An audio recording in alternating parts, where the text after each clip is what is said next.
Welcome to Car Shopping Mistakes. I'm your host, Deshone the Auto Advisor. If you are car shopping now, or you will be in the next 3 to 6 months, type me in the comments.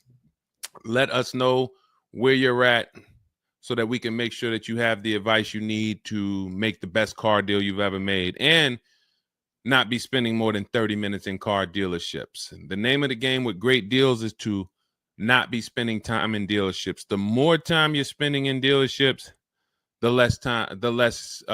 worse deal you're getting. The worst deal you're getting. Valencia, good to see you. Valencia World says she's shopping. If you're shopping now or you will be in the next 3 to 6 months, type me in the comments and let me know.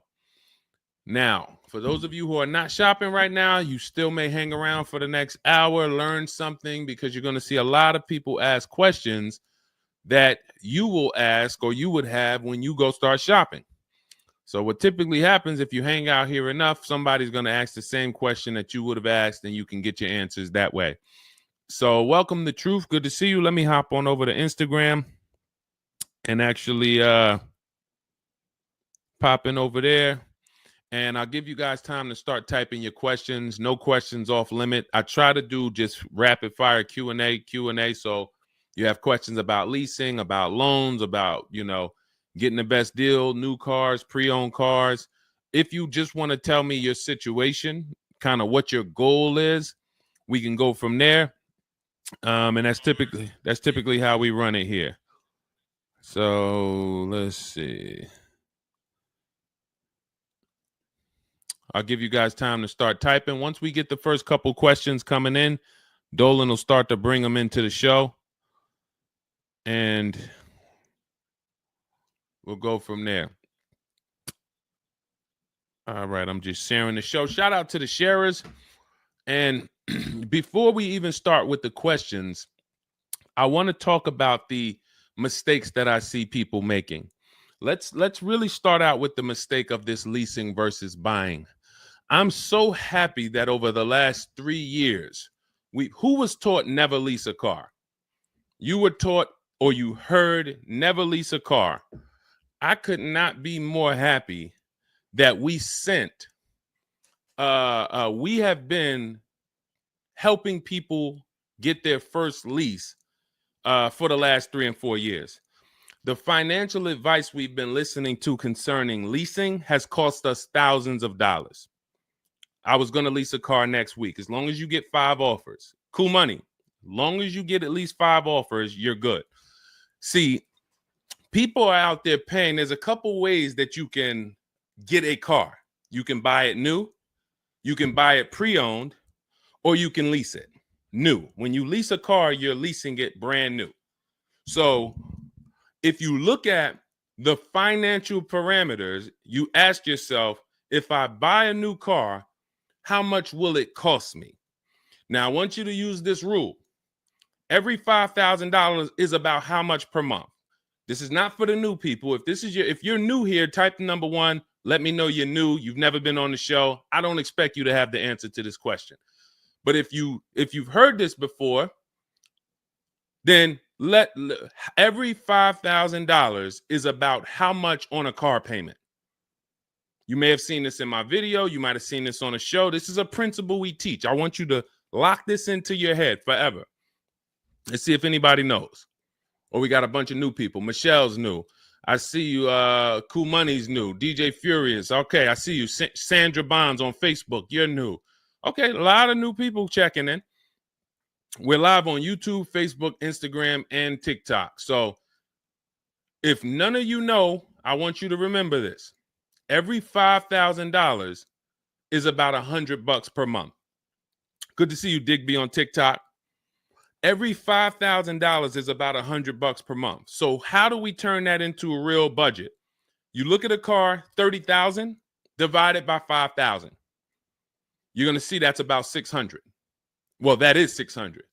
So when you see that a $30,000 car to purchase is $600, if you borrowed that money, now you know about how much that car is going to cost, about how much $600 a month will get you if you purchase. Now, if you lease, $600 a month, depending on the lease deal, could get you a $50,000 car. So we're driving. So if your budget is $600 per month, then you have a couple ways that you can get a car. You can go find a $30,000 new car, no money down. You're at about $600 on a 5-year loan. You can go find a $30,000 used car. You're about $600 on a 5-year loan. Now, for $30,000 used car, maybe it was like $45 when it was new. You get it for $30. Or you can get a $50,000, depending on the lease deal, brand new car that you lease. So let's drive this home. You have people pulling up in cars. They're all paying $600 a month. One of them is driving a brand new $30,000 car. They didn't put any money down. Another one is driving a $30,000 used car. They didn't put any money down. $30,000 car. Another one is driving a $50,000 brand new car. They didn't put any money down. Who's getting the most value? In the short term, it's the person driving the $50,000 new car. It's nothing you can say about that. It's no like, well, it depends. Nope. $50,000 brand new car, $30,000 brand new car, $30,000 used car. The person driving the $50,000 car at $600 a month is getting the most value, hands down. Now, in the long run, where do the people who buy win? That's where we talk about the 8-year rule. That's why if you're buying your cars and you're keeping it 8 years, you should be purchasing, not leasing. 8 years is when you win. So that's where I wanted to start at. Let's start, like, tear down this bad information you've heard and you've believed about leasing. And I see people asking, we got a lot of questions coming in. I see you, Jaguar Music, on Instagram. I see you, Cool Money. I see you, we got quite, I see, hold on. From what I can see, we got like 4 or 5 questions waiting. So Dolan, you could bring in the first one. Type your questions in, anything you want to ask. If you want to ask about leasing, I saw someone asked about bad credit. What about if I have bad credit? What about mileage with leasing? Just start typing those questions. We'll bring them all into the show and we'll get to them one by one. Is that true for someone that went into bankruptcy? Okay, so if you came out of bankruptcy, your goal should be to rebuild your credit as quick as possible. Right now, your credit's blank. You come out of bankruptcy, your credit's blank. You have nothing there, and that's a good thing and a bad thing. It's easy for you to build. I've seen people come out of a bankruptcy and literally they have a 700 score in 1 year. They're going to go get credit cards. Just like if you're 18. If you're 18, you go get credit cards, you don't use them. Pay $15 gas, or you don't have a car yet. You pay $15, $20 a month for something, pay it off. You're going to have a 700 credit score. The more you don't use your credit, the more credit they give you. So when they see that you have the credit, $500 credit card, $1,000 credit card, you're not using it, credit score is high because your utilization is low. So that's what you should be doing. You cannot come out of a bankruptcy, just wipe your credit, and then go into the dealership and be like, okay, now I can get a car. You have no credit history. So the first goal should be, let me rebuild my credit as quick as possible, and you can do this quick. You can do this quick. Follow Shonda Martin. Some of you know Shonda Martin. She's on pretty much every platform we're on right now, and she's Road to 750 plus. Now you got to let me know. Can you wait and build your credit for 3 to 6 months? Can you start to get some type of credit history? Or are you in need of a car right now? In which case you have to get a car with bad credit or no credit. Because if you don't have anything on your history, that's technically no credit, which is bad credit. So, okay, you need something ASAP. Okay, so what you should be doing, and again, if you don't have good credit right now, you should be buying the smallest car you can with the lowest payment. I got into the car business 2006. I was 22. I've been in and around the car business since then. So what is that? Almost 20 years now? The mistakes come from 2 things. You don't know what to do. A lot of the stuff I'm going to say, oh, I didn't know I could sell a lease, Deshone. Oh, I didn't even know I could sell a car if I don't have the title. It's not paid off yet. I thought I had to pay it off to sell it. Deshone, I didn't know every dealer, every, Toyota dealer has a different price. I thought they were all the same price, like the Apple store. All of that is you didn't know. Oh, I didn't know about leasing. I thought it was this. I thought it was that. I had misconceptions. All of this stuff has cost you thousands of dollars. That's you not knowing.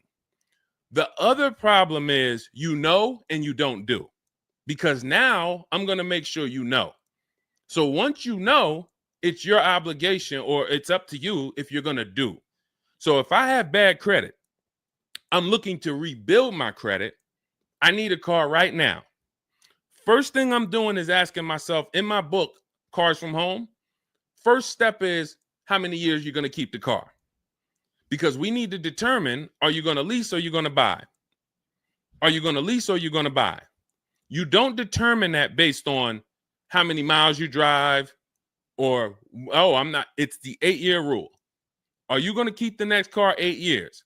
Who keeps their cars more than 8 years? Type K. Because you're buying what we call keepers. If you're a keeper, Deshone, every car I buy, I'm keeping this thing 8, 10 years, 12 years.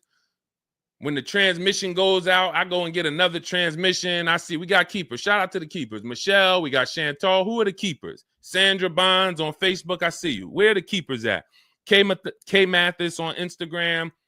Keepers. These, you should not be thinking about leasing. Who's the keepers? See, we like to make this clear. Lon, I see you. Kara, keeper. All right. You need to be very clear, because people be like, Deshone, you talk about leasing a lot. Should everybody be leasing? No. Everyone who's not keeping their cars 8 years should be leasing. And if you don't have the credit to lease, your goal should be get the credit to lease. But so the first question I'm asking you, if I have bad credit, is how many years am I going to keep this car? Now, to those of you who, because if you don't have bad credit, or if you don't have marginal credit, somebody is going to have it. There's a lot of people getting hit in this economy, and they're going to have credit challenges and need a car. Why is this important? Because let's just say I don't have good credit, but I'm a keeper. That means I'm not thinking about leasing. I'm looking to get a car that I can keep for 8 to 10 years or more, and I don't really have good credit right now. No problem, because the goal is find the best car for the best price, and then I'm going to get a loan, and I'm going to pay more for that loan because my credit is bad. I still need to get a great price on the car. We got to talk about that. Separating the price of the car from the loan. Some of you are savvy and you understand this, and some of you just mix these things together. But when it comes to getting a high interest rate because I have bad credit, as long as I get a good car, once my credit is better, what can I do with that loan? So let's say I got a great price on a car. I got a car, it's going to last 10 years. It's perfect, but I'm paying 21% interest. So I'm going to fix my credit, work on my credit. And then once my credit is good, I still want to keep this car. What can I do with this loan? Refinance. That's a simple fix. But if you don't realize that you're a keeper, then you're going in and you're getting a bad car. 6 months, a year down the road, 2 years, the car's having problems because you didn't take it seriously that you needed a long-term car. So not only did you mess up the plan because the car is going to start having problems, now I got to see, do I want to fix the car, or do I want to, I got to make the payment, now my payment's due, but then the car's having problems. All of this can be prevented. And you need to know up front what your goal is. But if your goal is to lease, Deshone, I'm not keeping cars 8 years and I don't have good credit, you should be buying the smallest inexpensive car you can that you can get a loan on. $10,000 car, go drive it for 2 years, make your payments, and then switch into a lease. If you're driving a car, if you're buying a car to keep, then you can go and get a nice car, get the most car you can afford comfortably. You're going to have a high interest rate, and then you refinance that car when you actually get your credit up. So this is all in my book. My digital book, Cars from Home, breaks all of this down step by step. Whether you have good credit, bad credit, how to know when to lease, how to know when to buy, new car, used car, you drive a lot of miles. I have plans in there for everybody. It's a digital book. It's 5-star rated. Thank you to everybody who went to Goodreads and reviewed the book. You can get a copy of the book. It's normally $97. You can get it as part of my launch offer for 75% off. That's $24. It's for 2 hours. So as long as you get there, go to my TikTok bio, my Instagram bio, the YouTube comments or the Facebook comments, click that link, and you'll see $24 for 2 hours. Once that, as long as you get it before that, you got it for $24 instead of $97. And you can have everything step by step. So you're not worried about, I'm trying to remember all of this. You can watch the replay on YouTube too. But all of this is everything I'm teaching is part of a plan. It's not me winging it. This all comes out of my book. All right, go ahead, Dolan. Bring the next one up. Keep typing your questions. I know we got a lot of questions coming in from all 4 platforms, so Dolan will bring them into the show. Just keep on typing. What is considered marginal credit? Now, this is going to depend on what you're trying to achieve. I like to see all right, who's a homeowner? If you're a homeowner, type me. Now, if you have marginal credit before you bought your home, your realtor or your mortgage person probably told you, go work on your credit and then get your credit to this to get a mortgage. A lot of people do that. They go and they work on their credit, and once their credit is a 640 or 620 or 660 or whatever it is to qualify for the mortgage, they go and get their mortgage. That's how it should be with a car. You want to get yourself, if you have the time, you want to get yourself to about that 660 mark. That 660 mark puts you, and I'm talking, do not use Credit Karma. Do not use Credit Karma. The amount of people who used to come into the dealership we run their credit, it's low 6s, 609, 590. And then they call me back, a couple months down the road. Oh, Deshone, yeah, my credit's better. And then we come in and they're like, yeah, I think it's up to about a 660, 680 now. And then we pull it and it's a 620, 630. And that's Credit Karma. Do not put yourself in a position where you're listening to Credit Karma. Pay. You can go to Google and you can type in, get my FICO scores. You want your FICO scores direct from the credit bureau. If you don't subscribe to a thing that gives you it before you go and make a purchase, you want to know what your FICO score is, not what a Credit Karma score is. But if you have the time, you want to try to get your FICO scores all above the 660, 670 mark. That's going to be in that good category. You can qualify for a lot of leases. Now, if you're in the 650, I want you to think about this. I have something I teach called credit and when it comes to profiles, leasing and credit. It's easier to get a loan to buy a car than it is many times to qualify for a lease. If you got a low 600 credit score, a lot of people will approve you. They're just going to approve you at a higher rate, higher interest rate. With a lease, it can work similar. But sometimes when you're in that low 620, 630, it's very tough to get approved. They're not going to take that much risk, but you may have a strong profile. So when you go into this, it's not black and white, guys. It's not like you can say, if my credit score is this, I'm done. What if your credit score is this, but you have a car payment already you've paid on time? When I worked for Mercedes, I worked for Mercedes for 5 years. We'd have people whose whole life was falling apart, but they never missed a payment on their Mercedes, and they get approved all the time. Everything else is falling apart, behind on the home. But if Mercedes sees you pay them, you got approved. So what I say is a current car. That's why those of you, if you're building to get a lease, if you're building to get a better car, pay that car on time that you have now. Because the best thing you can do is have a history of on-time payments on your car. That means a lot to a bank versus missing the car or putting the payments on the back because you thought that somebody told you could do that and it wouldn't affect your credit. A lot of people learn the hard way. Oh, I thought when I put the payment on the back, it didn't show as late. It does. So we again, I'm here to tell you everything from the inside. I've been helping people for years. We have people all around the country. You know, we'll bring a lot of them into the show. Marguerite, Brian, you know, a lot of the people who write in, Sheree. But we have this.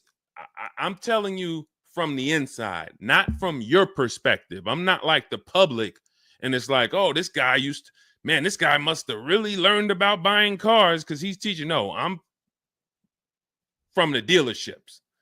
And, you know, if I wasn't doing what I was doing for 10 plus years, that was my job in dealerships, working with people, looking at banks, looking at credit reports, sitting there, seeing people turn down, seeing negative equity. So that's where my solutions for you come from inside. And so I would tell you, try to get to that mid sixes mark. And you'll put yourself out of a manipulation zone. You can qualify for a lot more things. All right, I see you, Michelle. I see you. Kim Randall, good to see you. The Savage Mama checking in. Abdul checking in. Good to see you. Go ahead, Dolan. You can bring up the next one. All right. Shout out to Dad. Y'all running the likes up on TikTok. Thank you so much. Thank you to everybody who's double tapping the screen. We appreciate you. Can you talk about putting money down or not when purchasing a car? So important. Listen, this is a good one. This is a good one. I don't know who asked this question, but this is a good one. Can you talk about putting money down or not when purchasing a car? So here's how you want to make sure your down payment never gets taken if you are purchasing a car. You must separate your monthly payments from the price of the car. You make the mistake sometimes of going in and saying, what's the payments on that car? Who's ever said that? Hit the like button, type me. You ever said, hey, what's the payments like on that car right there? The reason why we don't do that is because you're actually mixing two transactions when you do that. Thank you for being honest. Shout out to the people who are being honest. You're mixing two transactions. You're looking at the price of the car and you're looking at the loan details, which equate to your monthly payment. See, if you pay cash for cars, then you understand you don't care about the payments. You go in, you're trying to find out the out the door price. What is my out the door price from the car for this car? If you're doing it our way, you're doing this from home. Bunch of dealers submitting offers to you. They're out the door offers for this car to your email, bidding war. We'll talk more about that in a little bit. That's the Cars from Home way. But once you get the out the door price, you then say, all right, that car that I want, $32,000, including all my tax, all my fees, $32,000. I pull up my auto loan calculator. How much is $32,000 on a car payment? Well, 5 years might be around $620 a month. 6 years might be around $550 a month. Okay. Do I want my payment to be that high? If I could afford that payment, do I want my payment to be that high? You see how we've separated the price of the car from our loan and our monthly payments. This has nothing to do, and this is what we call the 3 pillars of great car deals. 3 pillars. You cannot get a great car deal if you're mixing these 3 pillars. First one, who I buy my car from. Second, who I get my loan from. Third, who I give my old car to and sell it to. That's why we don't say trade here. That's a curse word. Forgive me if I even saying it. And if, we get some questions about trade-ins, we'll explain why we don't trade cars.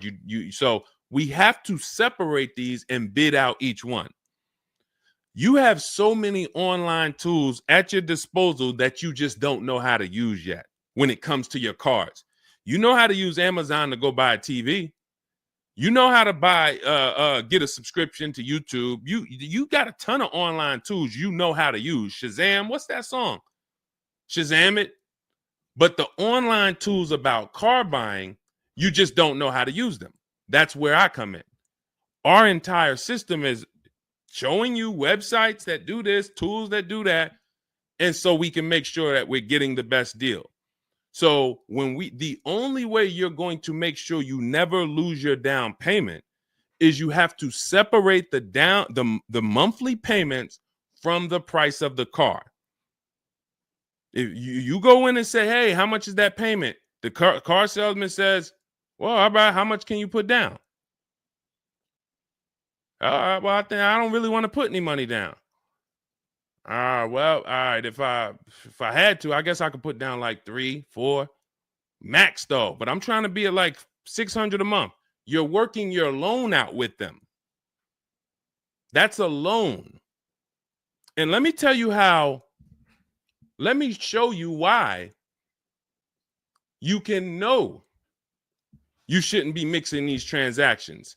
There's big money in all of them. There's a ton of people who want to sell you a car. There's a ton of people who want to give you a loan. They don't sell cars. Let me say that one again. There's a ton of people who want to give you a loan. They don't sell cars. They want to compete for your loan. That should tell you there's a lot of money in the loan business.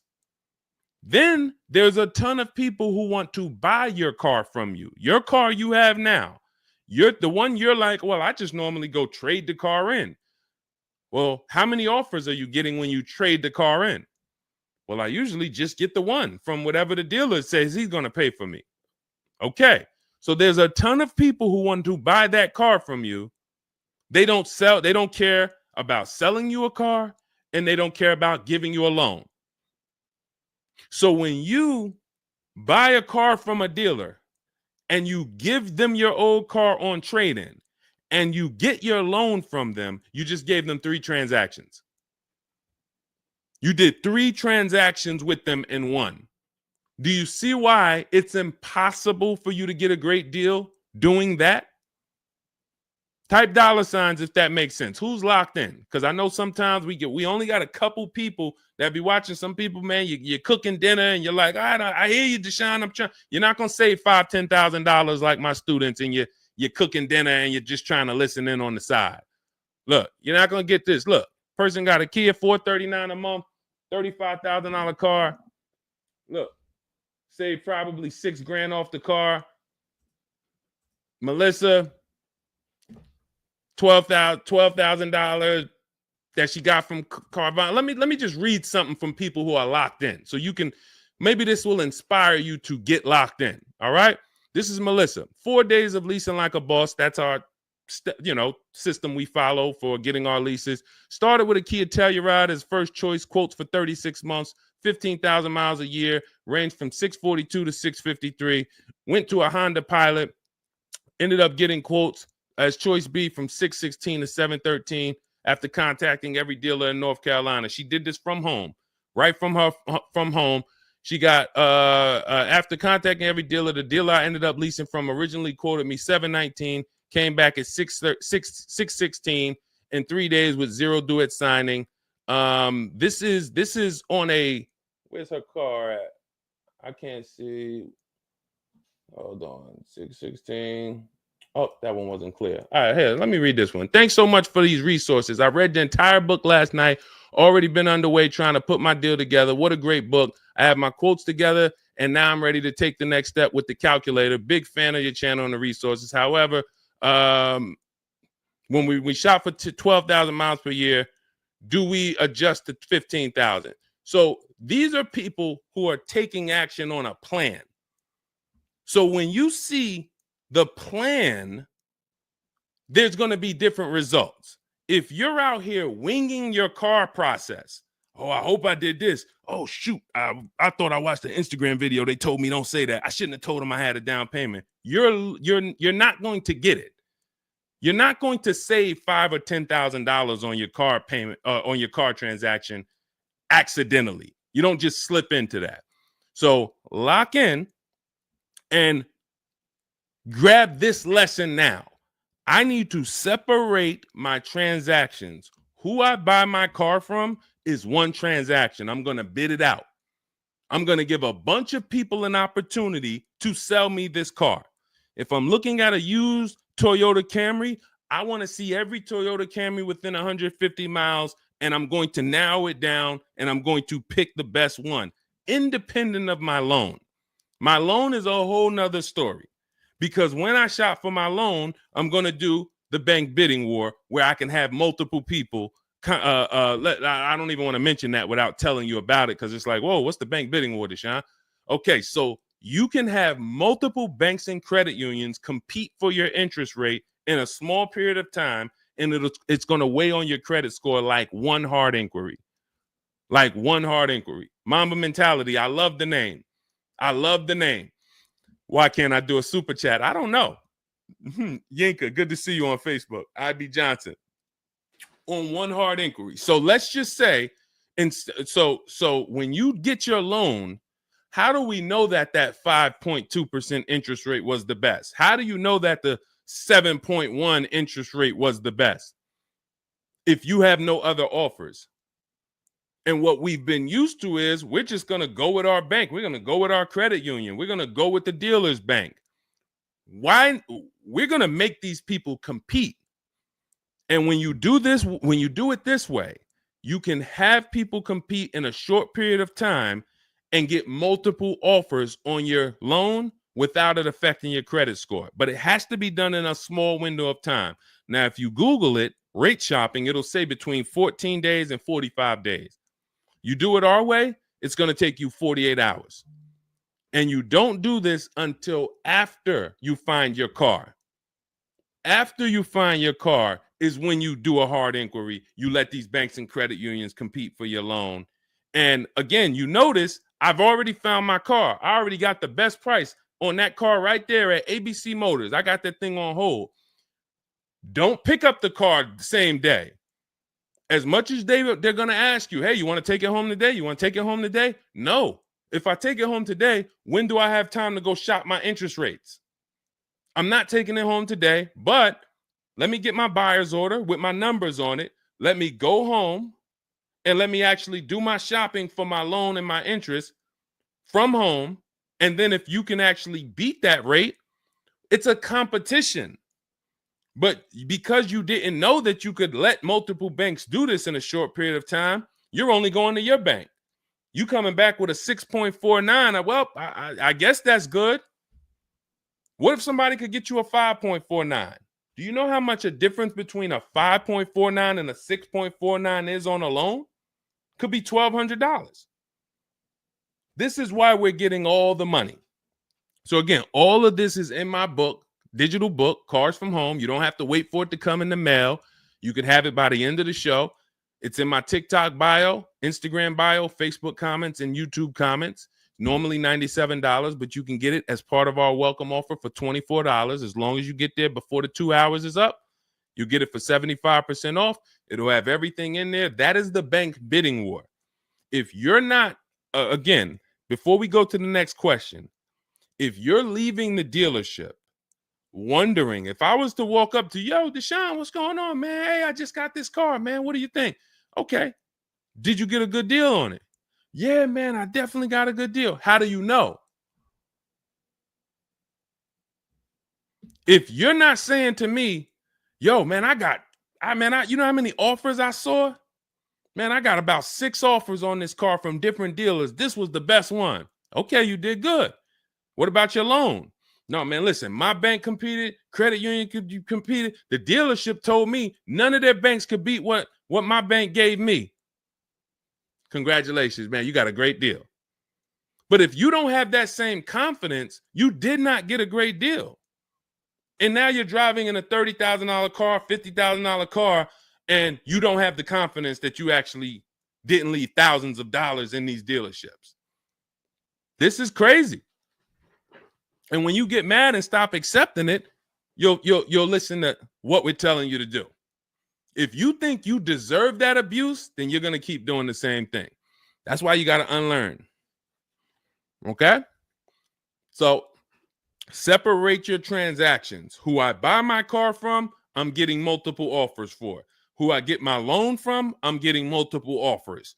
Who I sell my old car to, I'm getting multiple offers. And with the internet, I can do all of this right from my house, right here. All right. That's the Cars from Home way. Let's go, Dolan.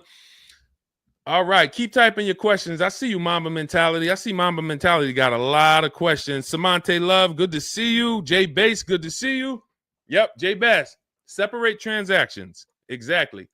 D So Chill on TikTok, good to see you. Lisa on TikTok, good to see you. Hector Ruiz, thank you, Hector Ruiz. Shout out to the sharers. Shout out to the sharers. I always got to take time to shout out the sharers. We can't do this without you.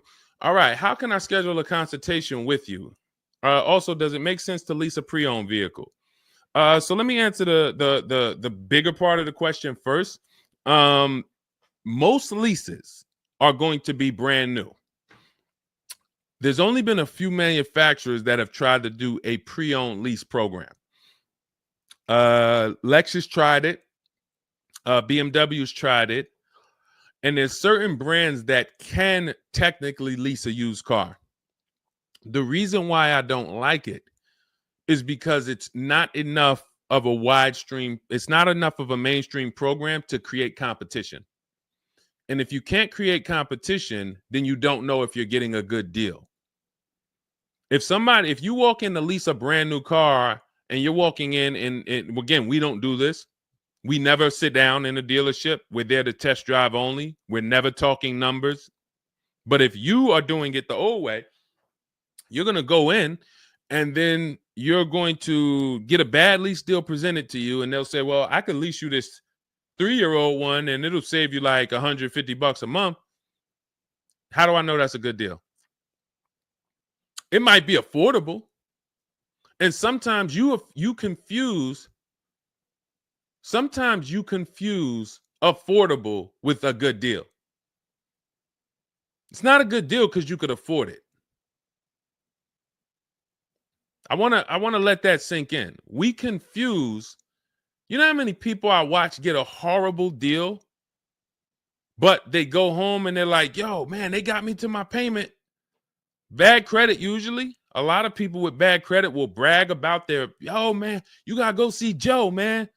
Why do we need to go see Joe? Man, he got me in a car. Nobody else could. All right, let's look at the numbers. Dag, you're paying 24% interest. You know this is an 8-year loan? You know this is an 8-year loan. Oh, nah, I just, listen, man, Joe, you sending all your friends to Joe. Oh, look, and this car has 70,000 miles on it. You paid $28,000 for it? See, because they got you to a payment you could afford. So you thought, good deal. Now, I go into a Bentley dealership right now. Bentley's $300,000. And they say to me, we'll give you this Bentley for $150,000. So they give me somebody offers to give me a $300,000 Bentley for $150,000. 50% off. We're going out of business. Take it. Can I afford it? No. Is it a good deal, though? Is it a good deal? $300,000 Bentley, half price, $150,000. Many people, you don't have that in your budget to go and bring $150,000 dropping on a car. Now, if you want to do a business thing, go buy it for $150,000, quickly sell it to another dealer for $220,000. Okay, that's what we would do. But I'm not talking about that. I'm talking about just you alone. Affordability does not equal deal. A deal is a deal whether I could afford the deal or not. And the only way we know a deal is to actually get multiple offers. There's no other way. So I'm going to continue to say it. There is no other way. I've been in the car business since 2006. There is no other way for you to know you got a deal without comparison shopping. Same way if you walked into a grocery store and there was only one, you walk into the Dorito factory. There's only Doritos everywhere. No other competition. They sell them for $7 a bag. There's no competition. So everybody who's in the Dorito factory is paying $7. But when they go in the supermarket, Doritos competing against Lay's, competing against Wise. Oh, you can't be $7, Dorito. You might have to be $4 this week. You might have to be on sale this week for $2.99. Competition. It's everything else. So a lot of what I'm saying to you will click when you realize that you've been programmed to buy cars in a way that you don't buy anything else up. You don't buy anything else that way. Everything else you buy in your life is competition. People competing. Everything else only with cars, we look at one offer. So that's why when you come home, start to look at the whole market, you're going to love this. You're going to be like, man, I don't know how I didn't start doing this before. What I'm teaching is not, the whole cars from home system is not rocket science. We just use the internet to create competition. That's how we get crazy deals. That's how you see Alex graduated, was able to get a new lease for my partner, sold his old car to Carvana, bid that out. Notice he didn't trade it. He didn't say I traded in my car. I sold my old lease to Carvana, old 3,500. He got 14. That was his highest bid. Went test driving, got a 2025 Hyundai Tucson, got a 1.3% lease deal, no money down, $42,500 car, $580 a month, and that's a 1.3% lease. Now, $42,500, guys, would normally be, with no money down, about $800 a month. Maybe about $825 for 5 years. He's paying $580. So when we talk about leasing keeps thousands of dollars per year in your pocket versus purchasing. Thousands of dollars, not hundreds of dollars per month, but thousands of dollars per year. So to answer your last question, I don't do consultations. We have 3 ways we help the public: through my book, through our Shop with Deshone program. A lot of these people that you're seeing me share, they've either got my book or they're in our Shop with Deshone program. Just Ralph, Jen, Stormy. Just wanted to let you know that your package worked. $48,000 MSRP, no money down. She's paying $622 a month. That's normally a $900 payment. Marie, some of you know Marie from some of our other shows. We talked about her. Just wanted to reach out. Thank you. She used the book, saved over $13,000 off of her Mercedes, got her payment to be hundreds lower per month, maintenance included. Just wanted to say thank you. She got a 2025 GLC Coupe. Some people have this same car. You're looking at this car. You're like, hold on, Deshone, I got that same car. Did you get $13,000 off? Did you get $13,000 off? This is when we got to say to ourselves, whoa, what's happening that Marie got $13,000 off? I thought I did okay. I got $4,000 off. You see how dangerous it is when you don't get multiple offers? You thought, man, I negotiated, man. I was in that dealer for about 5 hours, man, to get that $4,000 off. Marie never went into a dealership and she got $13,000 off. So you just made a $9,000 mistake.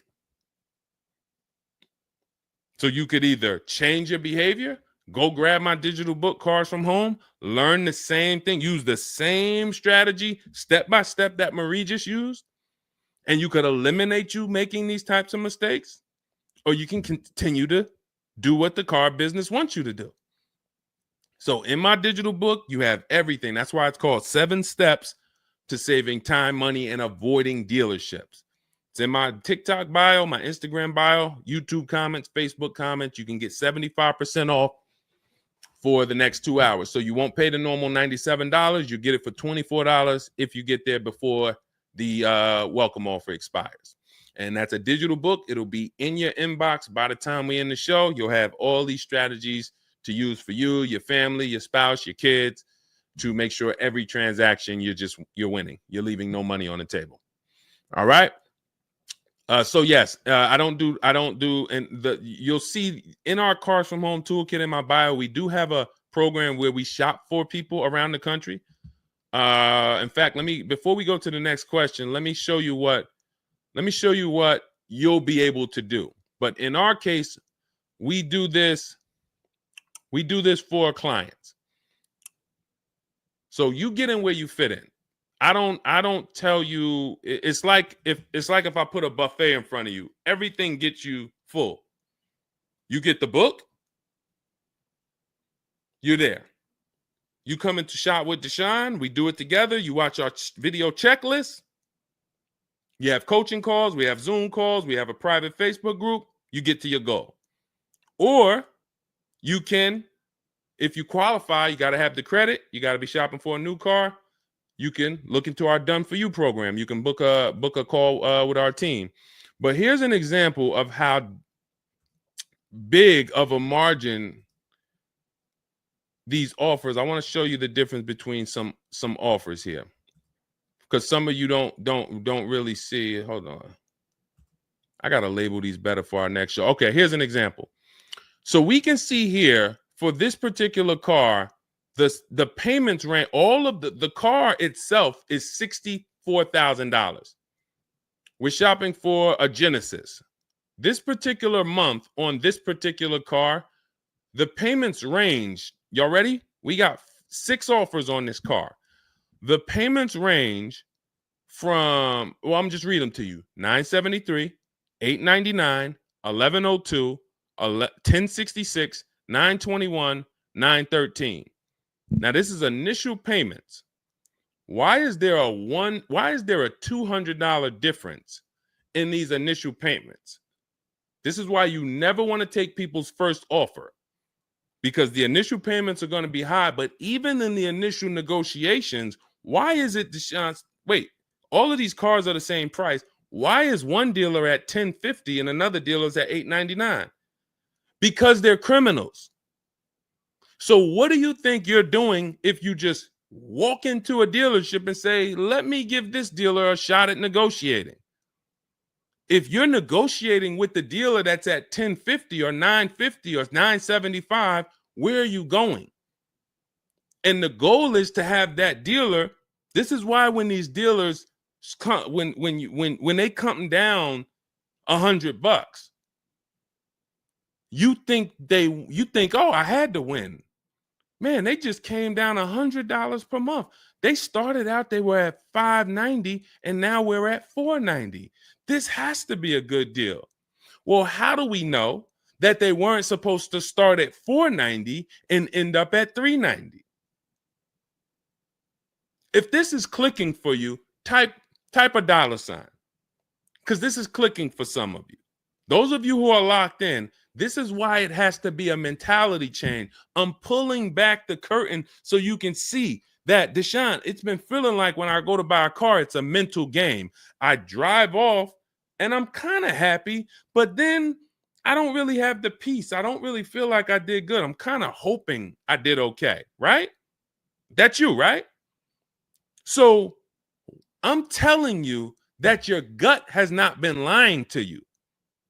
I see you, P. Honda Fundamental Salon. Good to see you. Got my book. Use it. Use it and win. So your gut is not lying to you. I'm just the one from the inside coming to tell you that you closing your eyes and hoping things go well is not working. It's not going well for you. If you looked at other people, they're doing better. If you looked at people with strategy, they're getting cars for $200 a month less than you. They're getting $5,000 off less than you. They're leaving knowing that they got the best deal because they saw so many offers. You're hoping, and that hope is not leading to that. Hope is a bad strategy.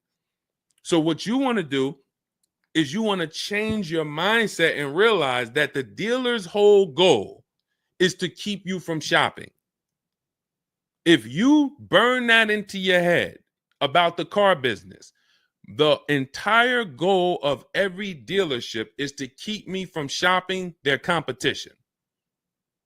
And if you know that, then you're not going to go into the dealership. You're going to say, all right, how can I be at home and do this from home? Again, that's all in my book.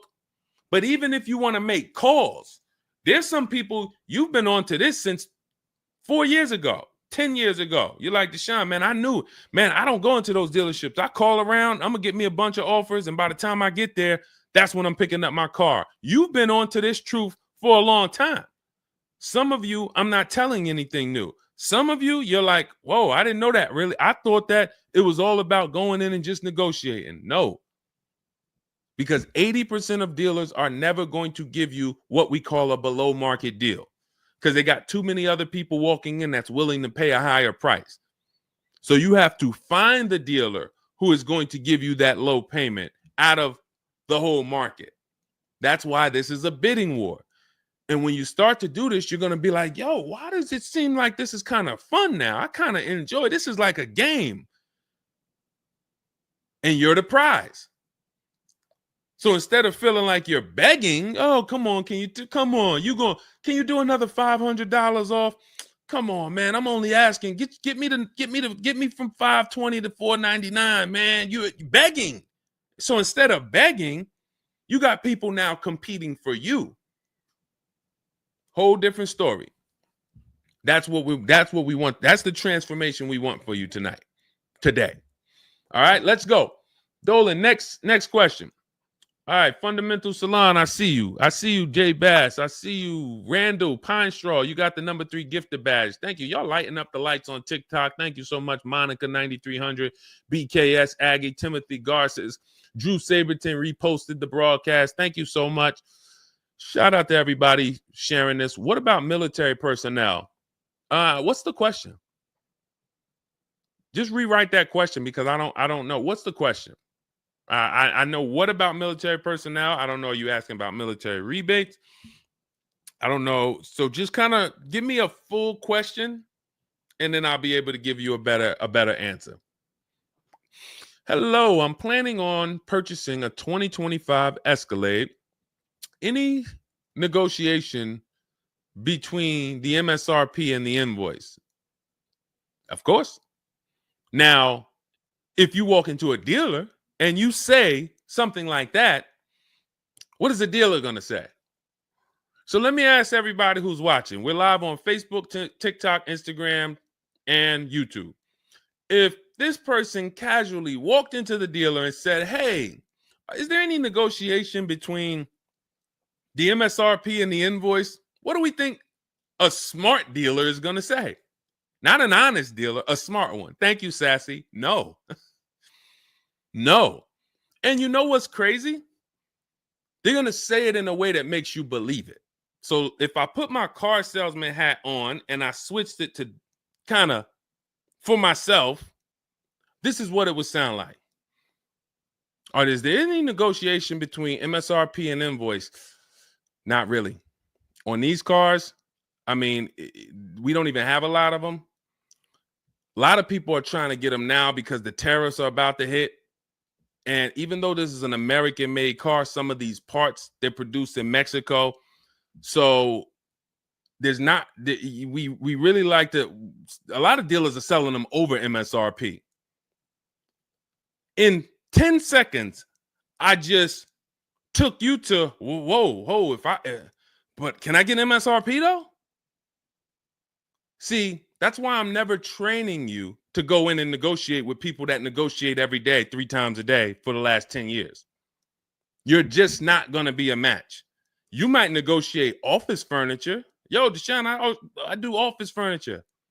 A car salesman couldn't come in and negotiate with you on office furniture.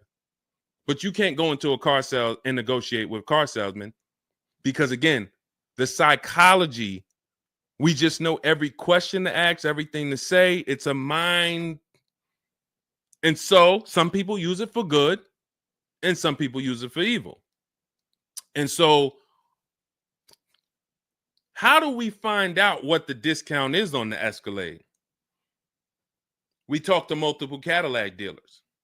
Now, if you're doing it our way, in my book, I have scripts that I wrote for you. It's all by email. So there's a reason that people can actually go in, use this book, use these scripts, and come out with great deals. This is Trey. Trey got 3 cars using our system. He says, my son was in the market in 2025. He just got a 2025 Blazer. He said, I started sending emails in the wee hours of Tuesday morning. So those are email scripts that I wrote. They're in my book. You have access to them when you get my book. You're using all my scripts. We're not talking. We're not doing any of this by mouth and saying, oh, I got to remember What did Deshone say? Don't, oh, I didn't want to say that. None of that. There's no room to make a mistake. We're just typing, copying, and pasting. He says, emailed 25 to 30 dealerships, got 8 offers, closed the deal in 2 days. 2 days. So some of you, you're like, Deshone, I need a car in like 2 weeks. No problem. Trey got his in 2 days. So once you start this process of engaging with the dealers, you'll get a car in 3-4 days if you're slow, because that's the way it's set up. So he gets a $56,000 car. He closed the lease at $560 a month on this Blazer electric vehicle. $560 a month, first month's payment due at signing. That is a $56,000 car. And he's gotten 3 cars. He said his first one with our system was 2.5 years ago. He leased another vehicle for his daughter last October, and now he just got his son's lease. 1.5% lease, a 1.33% lease for his daughter, and a 1% lease for his son. So if you're doing it our way, you're sitting at home, you're getting multiple Cadillac dealers to compete by email, and then you're going to see, oh, this one's going to take off $2,000. This one's going to take off $5,000. These 4 are taking off nothing. This one, he's charging $3,000 over the list price. Oh, here's the winner. They're taking off $5,000. That's the best offer. Now, sometimes you get a deal like Sean, and we never know when the bottom is. And let's take this Genesis. Perfect example. This is a 2025 Genesis GV80. As you can see right here in writing, if you're on TikTok, you can't see, but if you're on Facebook, YouTube, or Instagram, you can see. You can see, let me just take that comment down real quick, Dolan, so I can show the discount at the bottom of that sheet, please. Just snatch that just for 1 second. Look at that. $8,469 off retail price. Brand new 2025. Okay, you can put it back up, Dolan. Thank you. So when you look at that, this is the lowest offer of multiple offers. Maybe $8,500 is the best discount on this particular vehicle. But when we go to Sean, let's go to Sean. F-150 Lightning XLT, $73,000 vehicle. What's his discount? $21,000. Look at the dealer discount and look at the rebates. And every dealer is not going to tell you the rebates. Some dealers will not be honest with you about the rebates. They'll hold some of them or they'll hold all of them. When he got all his offers, he saved $21,000 off the price of the car. So how do we determine, to answer your question about the Cadillac Escalade, what's the discount between MSRP and invoice? We don't know. Could be the best discount could be $3,000. The best discount could be $5,000, could be $10,000, $12,000. We don't know. And because you don't know, you cannot negotiate. If you knew that the best discount you could get on a Cadillac Escalade was $8,000, you knew that, then it would be easy to negotiate. I'm just going to go on. All right, man, come on. You're at $6,000. Nah, man, I want another $1,000 at least. I'll let you keep the last $1,000, but you got to get me to $7,000 because you know the bottom, $8,000. No car that we go in to get do we ever know what the bottom is. So what you're doing is you're feeling for the bottom. But if Sean thought $10,000 off was the bottom for his F-150 Lightning, then he wouldn't have got $21,000 off. That's the danger. So when I say to you, you're leaving $3,000, $5,000, $7,000 on the table, you can't say to me, Deshone, no, I'm not. Because I get so many offers, man. I know I'm not leaving money on the table. You don't know you're leaving money on the table. I got $8,000 off my Infiniti truck I got when I leased it. How do I know that was the best offer? Because I had 7 other offers. I had 7 other offers of Infiniti dealers that I went back and forth with by email. This one giving me $3,000 off. This one $4,000. This one $6,000. This one $6,000. This one we'll do $8,000 off. You got it. You won. Took me 60 minutes. This is where I want you to get new cars, used cars. You're making your deals from home. You're the prize. You're going into the dealership to pick up your car, man. They like, man, you sell cars? How'd you was like quick, man, that you kind of knew what this was quick. Car salesmen going to love you because you didn't waste their time. You didn't tie up 8 hours of their time. They're making deals with you in 20 minutes, 30 minutes. It's great for everybody, but it's mainly great for you. That's what we want. Okay, all of this is in my digital book, Cars from Home, 7 Steps to Saving Time, Money, and Avoiding Dealerships. It's not a mail book. It's a book. You can have it in your inbox in the next 5 minutes. Normally $97, but as part of our welcome offer, you can go to my TikTok bio, Instagram bio, click those links.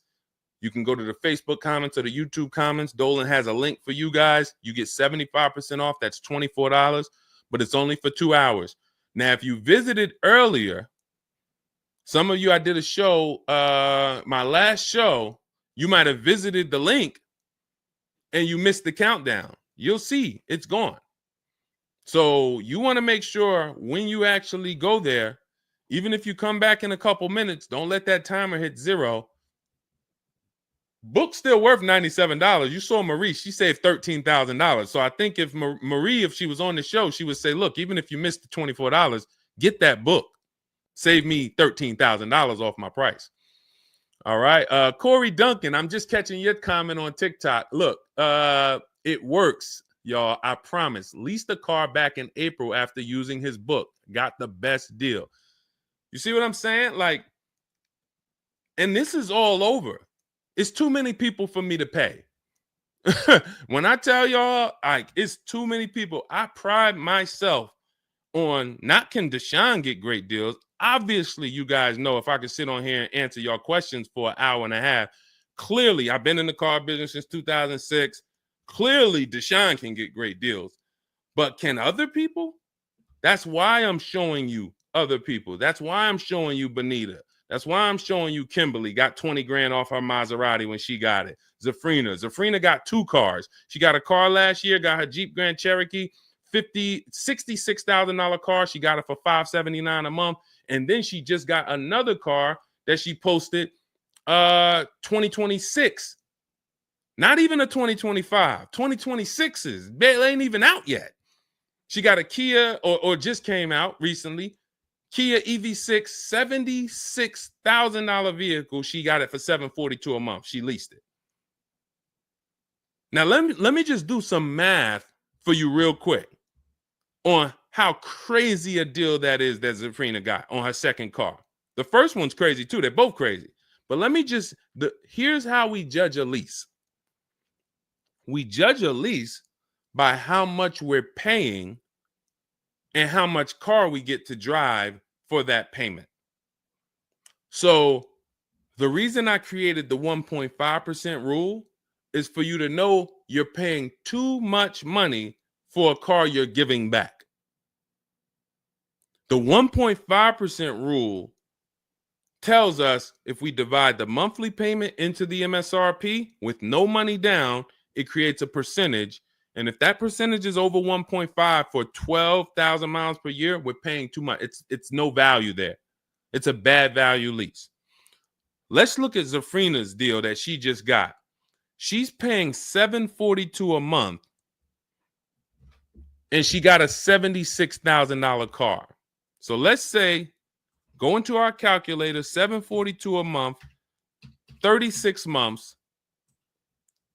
That equals $26,700. That includes taxes, everything. That is how much she's giving them for 3 years to drive this car. $26,700. It's a $76,000 car.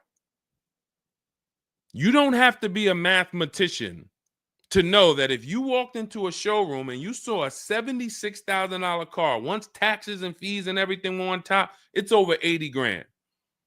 And you could drive that car for 3 years for $26,000 and you give it back to them, we don't have to, we can imagine how much value that is. So that's how we judge a lease. And the more I pay, the more I have to look at, okay, is this a good lease deal? Is it a great lease deal? Is it a steal? Zafrina got a steal. Anything 1% or lower, it's a steal. From 1% to 1.5%, that's a good deal. Well, let's say from 1% to 1.25, great deal, great value. And then from 1.25 to 1.5, good lease deal. So it's good, great, and a steal. Any of those is good. It depends on the vehicle, and it depends on how well you get offers, because different vehicles have different lease programs. But once we get, you don't walk into a dealership and say, hey, get me to 1.25 or get me to 1. You don't do that. You got to see what the best offer gets you. But this is where you want to be at. Empowered shopping. Okay. Thanks, Randall. I'm working on my lease deal now from the book. Way to go. Way to go. All right, Dolan, go ahead. Pull up the next one. I'm going to take a sip of water. I see we still got a lot of questions to get to. Let's go.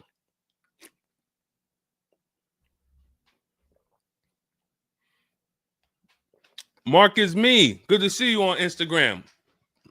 Checking in. All right. Let's go. Does it matter if you email or call a dealership to find out the best price? All right. No. You just got to realize it's going to be different things that come with phone. The reason why. Okay. Who's a good negotiator? All right. Let me put it like this. Who's not a good negotiator? Let's be honest. Who's not a good negotiator? Type me. You're just not. It's not your thing. You don't really like confrontation. Not a good negotiator. Let's go. Who's going to be honest? Oh, we got a bunch of good negotiators on here today. Bunch of good negotiators. Where we at? Hershey. What's going on?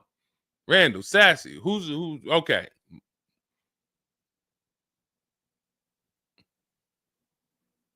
Okay. Couple people that want to be honest. Everyone else is a great negotiator.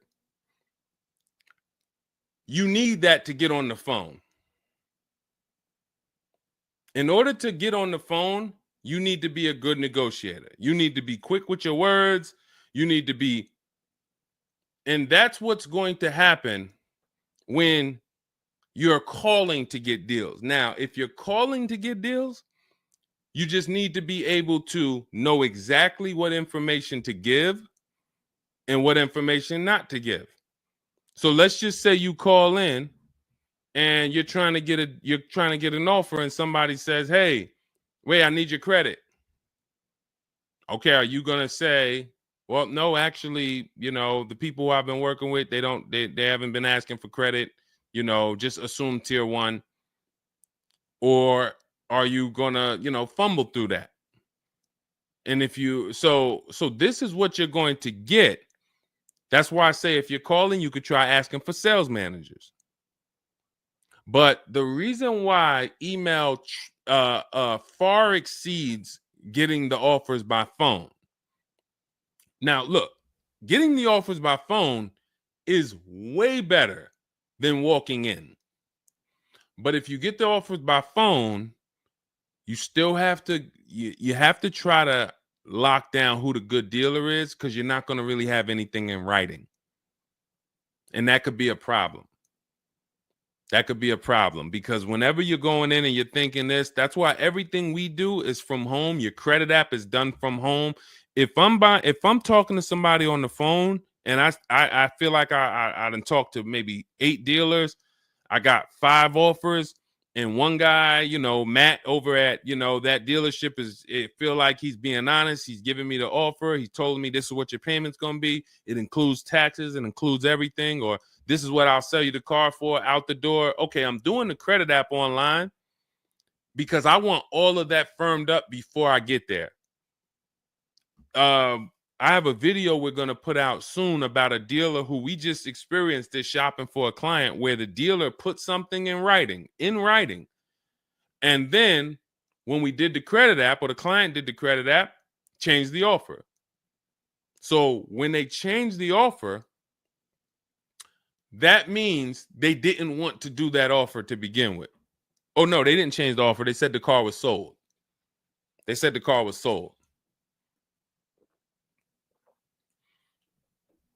Me knowing what I know that what they wanted to do was tell you one thing and then they wanted you to come in so that you could so they could raise the price on you.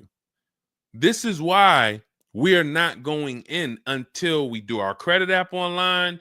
And when I tell you we are doing everything from home, except the test drive, we are doing everything from home.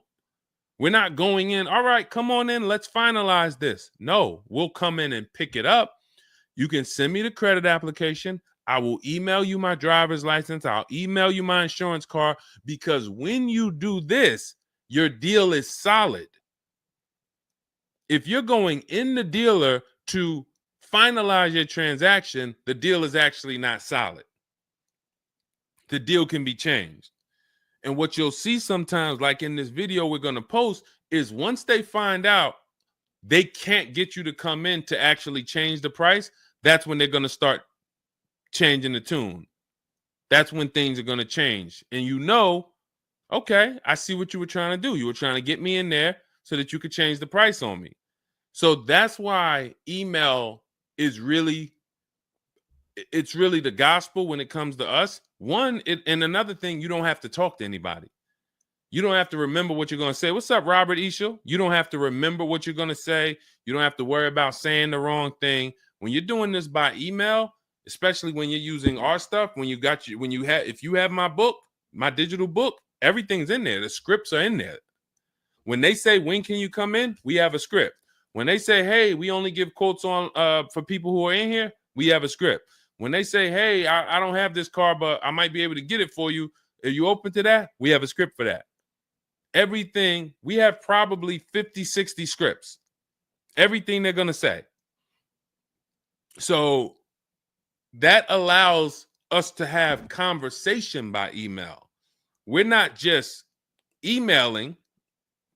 We're having, Marcus Me asked, I see a question about warranties. I got you. Hang on. Mark, we're not just emailing, we're having conversations by email. Big difference. Conversations by email move things forward. Oh, we can't do this. Oh, how about this? Hey, it's a back and forth. That's why our scripts are so powerful, and they move things forward and they keep it on your agenda. So again, myself, I could do it either way. If I was doing one car deal, I could call around. I'll ask for sales managers. I'll talk to the sales manager. I'll try to get a car deal done. But it's the transferring of information, and this doesn't work on a used car. So this only works on new cars. So if I was buying a used car, it's a whole different system. But another reason this isn't effective. What's up, Smitty? Hopping in on TikTok. Another reason that's not effective. Again, better than you walking in. I'm just being straight up with you. If you told me is that better than me walking in? 100%. Get on the phone. You will do way better on the phone than walking in. But compared to email, you ask me like email or phone, which one's better? Email crushes it because I can have conversations quicker. I have stuff in writing. I don't have to worry about not having something in writing, and I show up and I thought that it was this and then it's that, and then it's nothing I need to remember. Yeah, I think that's enough. I think that's enough.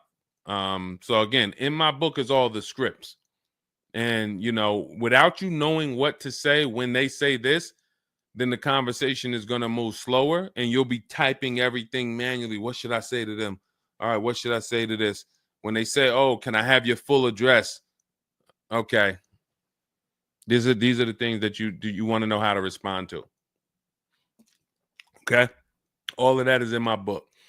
But again, either way is better than walking into the dealerships. Walking into the dealerships is where you're going to lose. All right, go ahead. Next question. Kevin Carroll, Jamie Rodriguez. Good to see you. How do we apply for a soft credit pre-approval? You have to find a bank or a credit union that does it. If your bank or credit union should be the first people you ask, can you get a soft credit pull pre-approval? Because the soft credit pull pre-approval doesn't start the rate clock, doesn't start first of all, the rate clock starts at the hard credit pull, which means your credit bureau, Equifax, Experian, TransUnion, they're looking now and saying, okay, you have a certain period of time where you can do more of these to actually get different rates. But once that period of time closes, we're going to update your credit score. So let's just say you get that hard inquiry, and when it closes, your credit score drops 10 points. Okay. Had you gotten 3, it would have dropped 10 points. In that window, same 10 points. But if you let the window close, then you go and get another hard pull. When the next window closes, it's another 10 points. That's why we don't want to be moving like that. We don't want multiple hard pulls in a spaced out period of time. So you want soft credit pull, and if your bank or credit union doesn't do it, go to Google. Go to Google, type in soft credit pull pre-approvals.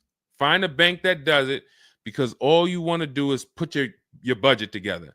This might not be who you get a loan from. It's just for you to put your budget together. And if you've ever bought a house or you got a mortgage, you'll see, all right, you might pre-approve me for, 4.25 interest rate. And then once I go to get my loan or my mortgage, it might go to 4.3. It might go to 4.6. It doesn't matter. This is just to budget. You need something so that you can know how much you can spend. That's the purpose of the pre-approval. So it's no reason for you to ever give a hard credit pull. You are much better off just using the rule of every 5,000 is about $100 per month. Burn that into your head. Every 5,000 is about $100 per month. So that means when I'm looking at this $30,000 car, that's $600 a month for 5 years.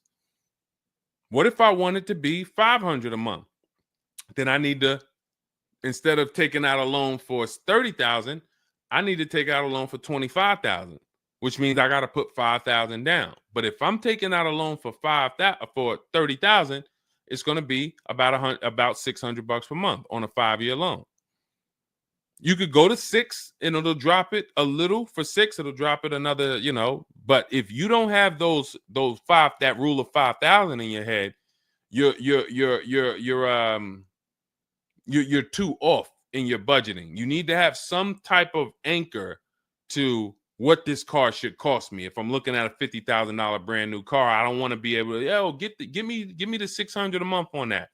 Wait, Deshone already told me every 5,000 is $100 per month. How am I looking at a $50,000 car and saying get me the 600 on that? Just divide 50,000 by 500. You're gonna see, oh, that's 1,000. This thing costs 1,000 a month on a 5-year loan. Yes. No money down. Yes. This keeps you from getting in trouble. This keeps you from leaving out the dealership with a 9-year loan.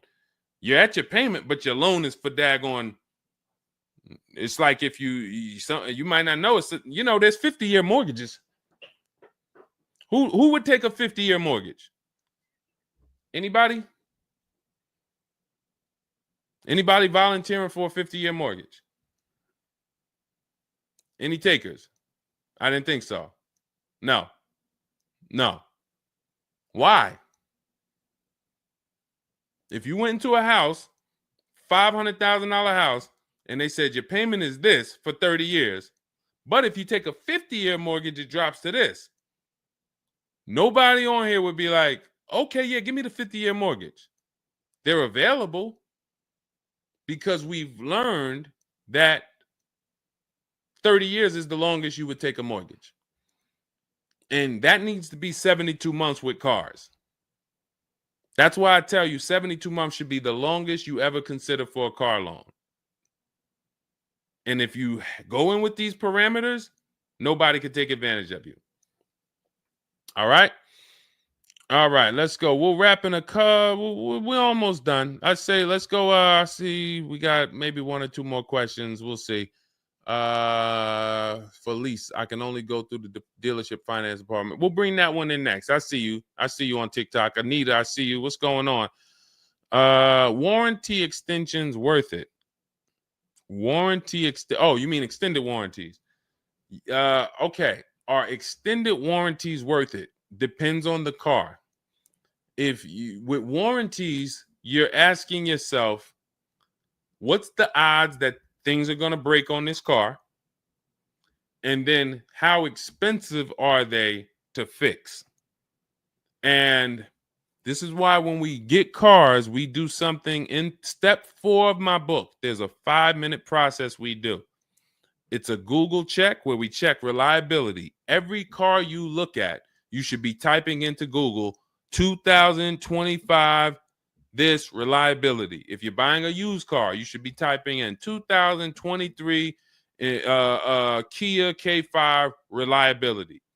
And then you skim those articles. Thank you, Renee Cunningham. You skim those articles, and then you see, what are the third parties saying about this car? Are they saying the reliability is less than normal or less than average? There's tons of people who were in love with a car, and then they do this 5-minute exercise and they see owners are reporting electrical issues with the car, software problems with the car. Owners are complaining about the infotainment system in the car. So this is this is what we call bad DNA. This is not something that when we buy used cars, you'll see in my book and you'll hear me talk about on the show. We screen down used cars with title history, service records, accident history. That's how we make sure it's a quality used car. Title, service records, accident history. But you could put all those things together, and if you got a car with bad DNA, it has electrical problems, none of that will fix it. So, Deshone, I did that whole search you told me, man. I did everything. I narrowed it down. I got a good car. I got the best price. But, man, the car is giving me problems. You skipped step 4. You didn't do that Google search I told you to do, right? No, I didn't, man. I didn't do it, man. I skipped that. That right there, now you got a great deal on a bad car. So the things I'm telling you to do take 5 minutes. Nothing that I have talked about on this stream takes 2 hours or 1 hour or 45 minutes. Shoot, I have my car in 60 minutes. I do the whole process in 60 minutes. So not one thing I have told you takes more than 15 to 20 minutes at a time. So this is a 5-minute exercise concerning this question somebody asks, are extended warranties worth it? So extended warranties cannot fix a car with bad DNA. You want to skip that. So once you find out, okay, I got a car. For example, there's certain Nissans, when you pull them up, you do you're going to type in the year, the make, the model, longevity. Going back to the keepers. Everybody who answered earlier, they're a keeper. You buy your cars, you keep them more than 8 years, type K for keeper. You don't lease. I don't want you thinking about leasing. But if you're keeping, you need to think about warranties. Just like people who lease don't need to think about warranties for the most part, unless they're a high mileage driver, they're getting a high mileage lease, they're not thinking about warranties. So if you're a keeper, you're thinking about warranty, which means you need to look at longevity. There are certain cars you're going to type in, do this exercise, type in the year, make, model, and the word longevity to Google, and you're going to see this car, owners report transmission problems between 90 and 110,000 miles. There's nothing you can do to change that car's DNA. Nothing. So, yes, you can get one with good service records, good accident history, good title history. Nothing you can do to change the fact that that car has transmission problems from 90 to 110,000 miles. So once you do that exercise, that quick 5-minute check, then we can look at what's the cost of repairs on this car? Is it a Mercedes where when something breaks, it's $2,000? If it's a Mercedes and something breaks, and you can keep typing your questions. If you have a question on TikTok, nothing's off limits. So we got time for a few more questions, but you got to type them in for us to bring them into the show. So are we, once you know what cars, like give you an example, you got a Honda, you got certain cars, they're very inexpensive. Something breaks on the car, the parts are cheap, inexpensive. These are the cars where you don't need extended warranties as much as you need a car when you look at a car that has high cost of repairs. So what should you be typing in for the car you want? Cost of repairs. If you're looking at a Volvo XC90, Volvo XC90 repair cost. Where does it fall? You're probably going to land on an article that shows you the rankings of cars repair costs. If you see that Volvo and Cadillac and Mercedes and all Range Rover, Land Rover, they're up here, then you need an extended warranty. Because when one thing breaks, if you got a $3,500 warranty, it might pay for the whole warranty. One thing. But if you're looking at a car and it's very low, Mazda or Honda or Toyota or very low cost of repair, then maybe you save the $3,000 and you don't get an extended warranty. You just put that money to the side. So it's going to depend on the car. When I worked for Mercedes, if somebody was buying a Mercedes, I told them, go in there, finance department, buy as much warranty as you can afford. That was my words all the time. Buy as much warranty as you can afford. IDK, following your book to secure a lease. How do I get it without putting money down? We don't shop with money down. So you haven't gotten to that section yet. I'm glad you have the book, IDK, but there's no scenario when you're using our templates and scripts where we shop with money down.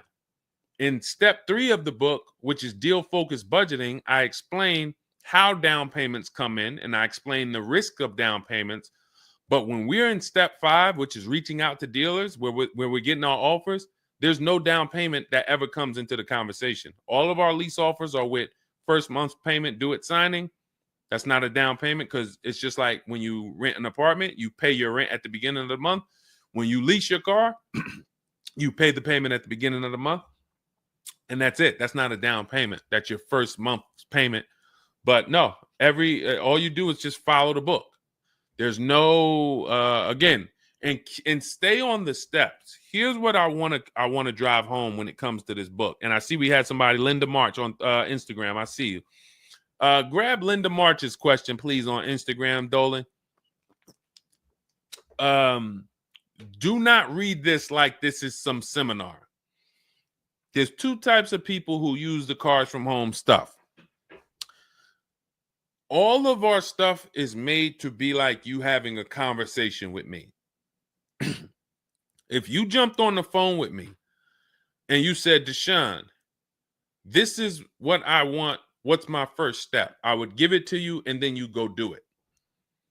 I wouldn't say to you, okay, Linda, you're going to do this. And then once you do that, go and do this. And then once you do that, go and do this and then do that. And then by the time you finish this, you'll see this on this website, and then you'll be ready to pick up your car then. How would that go for you? Carrie Ann, Gifted Hands Cash, good to see you on Facebook. Well, how would that go for you? You would be like overwhelmed, confused, messing up. That's the way it is when you get my digital book, Cars from Home, and you read it straight through. What you're seeing all the steps. The last step 7 is delivery or pickup. And I'm congratulating you. You did it. The step before that, we're going over paperwork in the finance department and extended warranties. You shouldn't be there because you should be going through step 1, checking it off. Deshone told me do this. Step 2, check it off. Step 3. And then once you get to step 7, which is delivery, check, just picked up my car. It's a checklist, not a Bible or a almanac for car research or car studies. That's not what it is. And so I want to let you know that so that you don't come in thinking you're about to learn a lot about cars. In fact, that's how it was when I first started. My first book was called 52 Car Buying Questions Smart People Don't Ask that cost them thousands. 52 car buying questions smart people don't ask that cost them thousands. That book's not for sale anymore, but if you Google it, it's highly rated. People loved it. People said, Deshone, I use this book, man. I learned so much and I got a good deal. Because I still was teaching you how to get to the multiple offers, but it was too much information. That was when I came and I started teaching and I said, I want to teach you everything I know.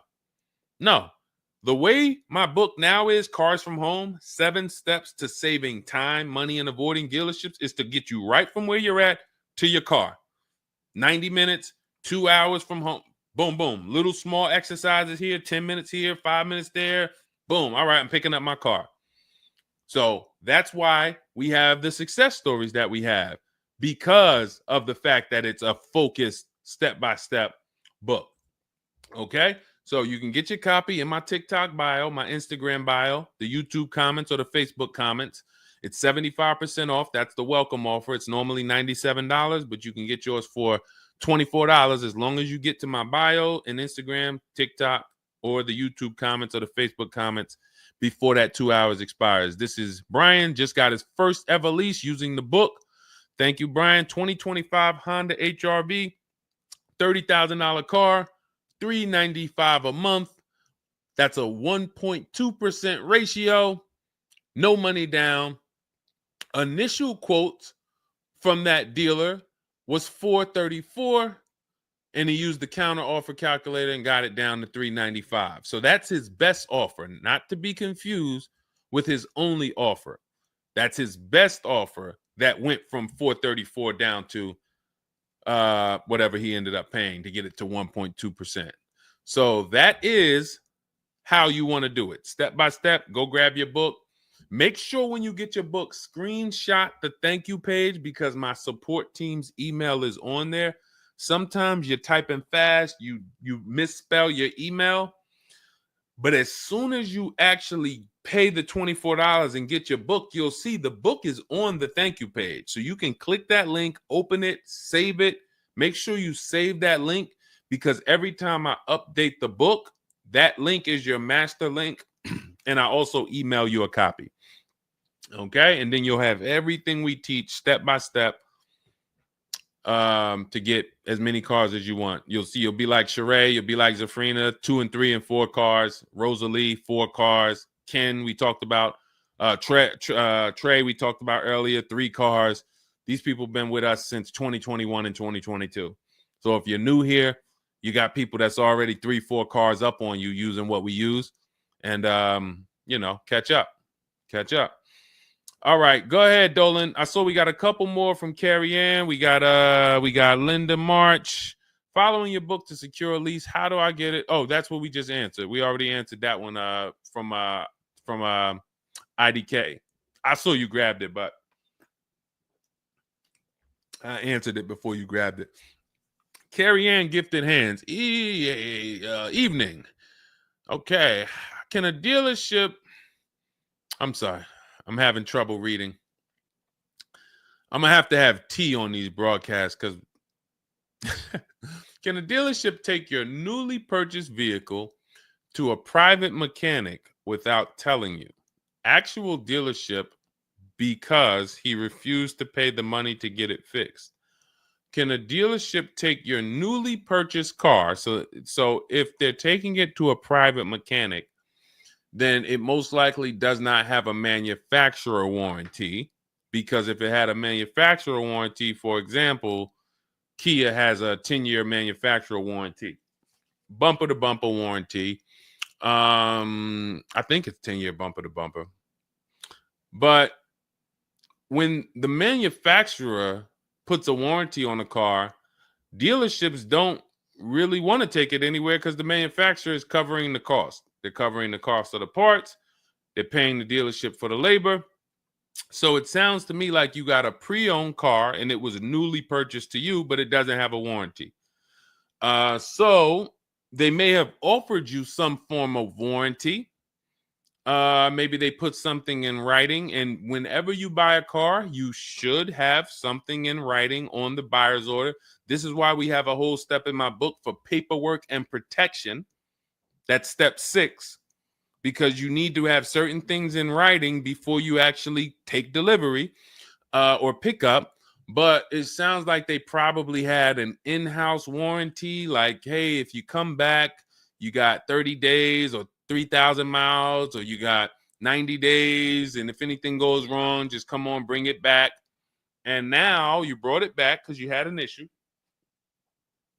and they're looking and saying, well, our guys can't fix the issue, or we don't want to pay our guys to fix it. We're going to pay, this guy over here, and he's going to fix it. He can do that because there's nothing in writing that says he can't do that. And she said, correct. Ask me how I know. I swear, the reason why I invite you into my world, guys, is because everything that you think is complex is totally normal for us. That's a crazy situation for you. I can tell you exactly what's going on because I've seen this situation for the last 20 years. So when you're coming into our world, it's like, wow, this guy really knows. I see why he can kind of keep me calm, because this stuff is calm for me.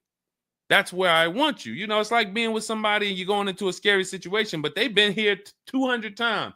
Oh, it's dark back there. No, nothing ever comes from back there. When we get up here, you're going to hear some sounds in the bush, but that's just little raccoons and they're harmless. They actually like, oh, okay. You start to get more comfortable because the other person has been here a lot.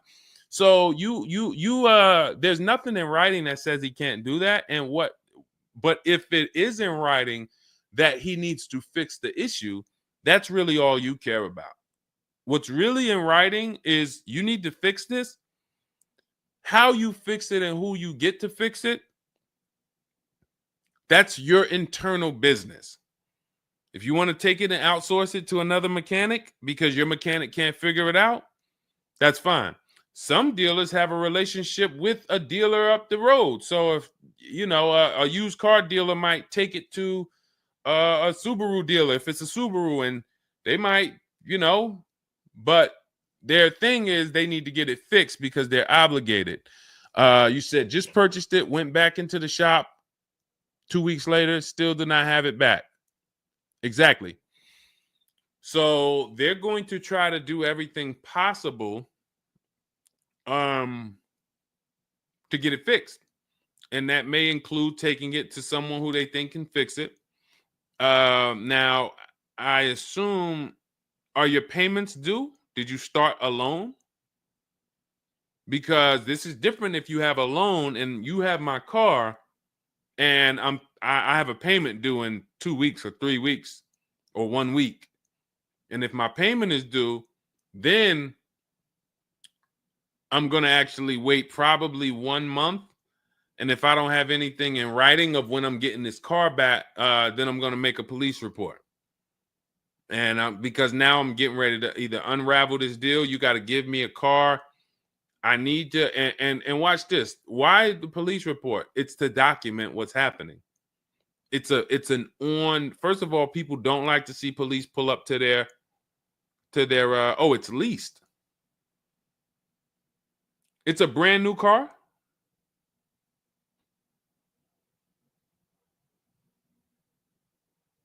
It's a brand new car. Most leases are brand new. In which case, a private mechanic shouldn't be working on a brand new. No, it's used. That's another reason we don't lease used cars. That's uncommon. See, that's what I was saying. Leasing used cars is very uncommon. No competition, warranty issues. This is why it's not a mainstream thing. And this is why it's not something that I recommend. But I don't say it's not possible. Because when people say, oh, Deshone, could you lease a used car? I'm not going to say, no, you can't. But what I'm going to say is we don't. Now, you have is there a warranty in writing? Did they write something on, because now you pretty much have a payment on a car that's used. That what is the warranty? What did they put in writing that they would cover if something went wrong? They had to put something in writing because they're covering it now. Or they have to fill some form of obligation. You paid 2 payments, but what warranty did they give you? Was it a certified car? Because that would give you a year warranty from the manufacturer. But again, I don't think you have a manufacturer warranty. In fact, I almost know you don't, because they wouldn't be taking it to a private mechanic if it had a manufacturer warranty. Originally 32,000, at the end 62,000 through. Originally 32,000, at the end 60,000 through Exeter. Yes. Well, I mean, originally 32,000. I don't know what you mean by that. Is that your mileage? I need to know. Did they put something in writing saying that they were giving you a warranty?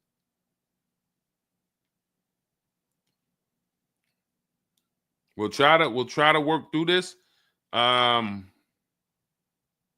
because it's no different than if you bought a car from them. There's a bank involved, but it's a used car. It's no warranty, and they're pretty much holding on to it and trying to fix it. And if they can't fix it, we need to know, are they obligated to fix it or not? If there's nothing in writing saying, hey, you have this time where you can bring it back and we'll fix it, then that's gonna be that's gonna be hell for you. So we really don't want that. So, but I can't tell you how to approach this without knowing what is in writing. And again, when you get my book, not you, I'm just going to try to help you through, but I'm talking to you. That's why we have step 6 is paperwork. Because when you're sitting there looking at a bunch of paperwork and they're telling you to sign it, okay, sign this now. All right, this is your motor vehicle stuff. This is your okay, do you want this? What is important and what's not? What is important and what's not important? Out of all of this stuff, there may be 1-2 words on here that I need to know. I need to look at that buyer's order, and I need every used car, every single used car. I need to know what the warranty is when I drive off. Is it as is? That means when I drive off, it's on you.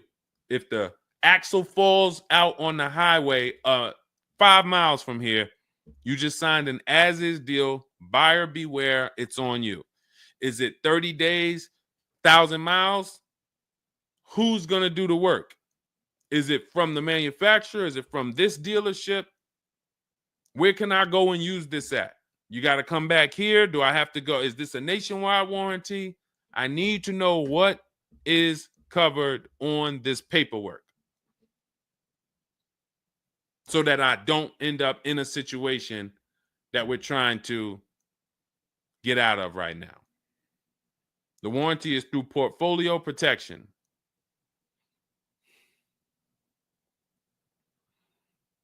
So it's a warranty. May not be a good one, but it's a warranty. So if there's a warranty, that means they're obligated to fix it. And if they're taking too long to fix it, and I have a payment, did they put you in a loaner car? Are you driving now? What are you driving now? If I bought a car with a warranty, and then it had problems, I dropped it back off to the dealership, and they had it for 2 weeks, and I have payments I'm still making on it. I just got it, and it's in the shop. I'm not going to let that car stay in the shop more than 30 days with no car. I'm in a loaner. Okay, so you got to just chill out. You got to just chill out. Hopefully the loaner is as nice as the car you got. And if the car and if that's the case, then you just chill out. It's not a mainstream program you're in. It's like a black market program. That's the best way I could describe it. These companies that lease used cars, it's a black market kind of behind. It's not a mainstream thing. That's why all of these companies are small or like very little known name companies. They could go out of business. Nobody knew. Who the heck were they? Nobody knew. portfolio such and such went out of business. I never even heard of them. Who are they?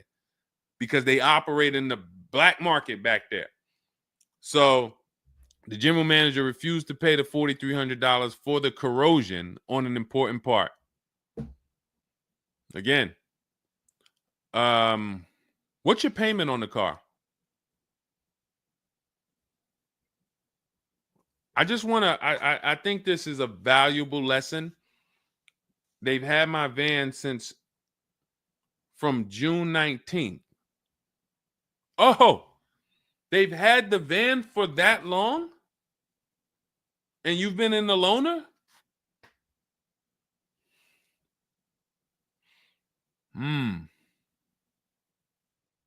Holy crap.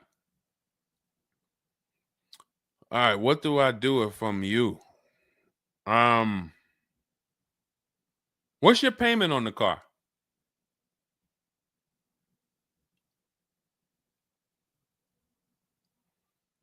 Company had your car for months. You leased it, dropped it off because it was having problems. They've had it for months and can't fix it. And you're paying $775 a month. What kind of vehicle is this? What kind of vehicle is this that we're paying $775 a month for?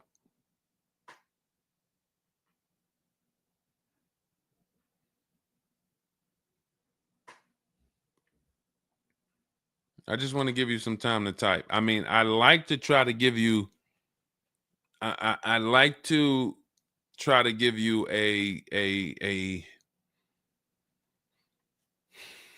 like, what would I do in this situation? And then you have to realize that you can never put yourself in this situation again. Pacifica, a Chrysler Pacifica. It's just getting worse and worse.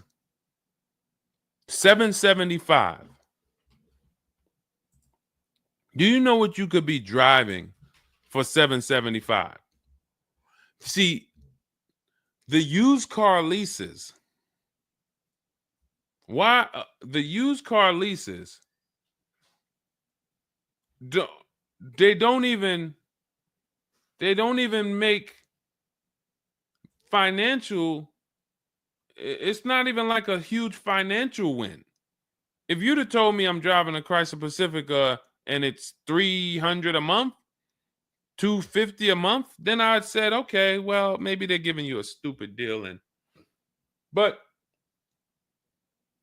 I could show you 5 cars for $775 a month that are $80,000 and $90,000 cars, brand new cars.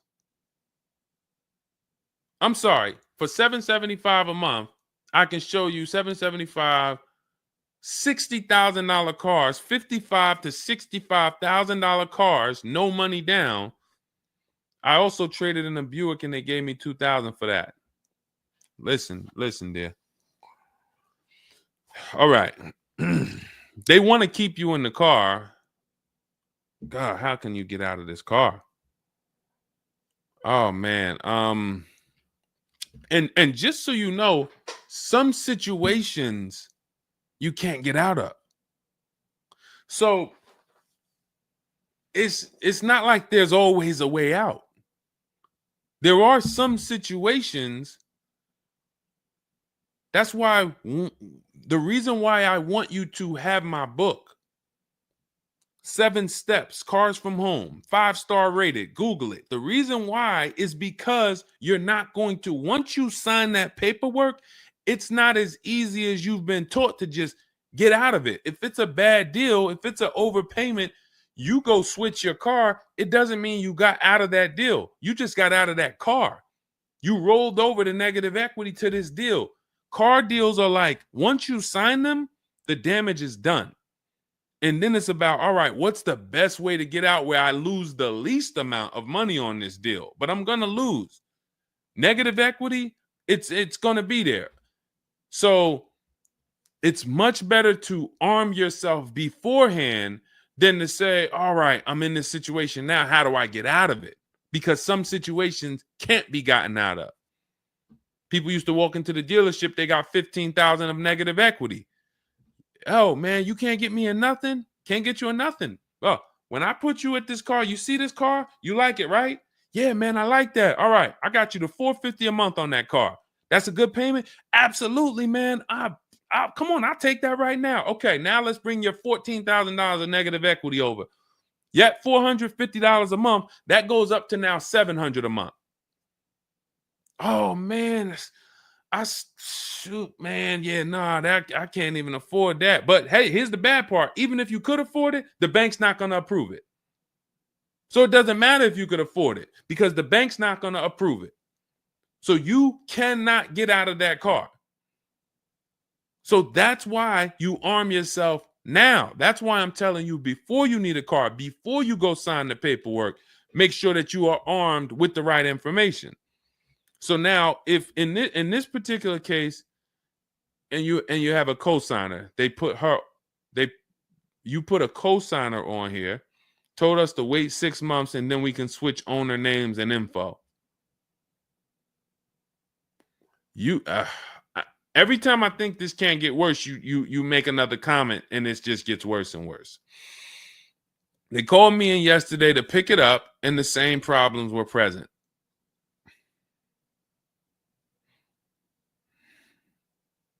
Good Lord. I'm almost stumped. Okay. All right. All right.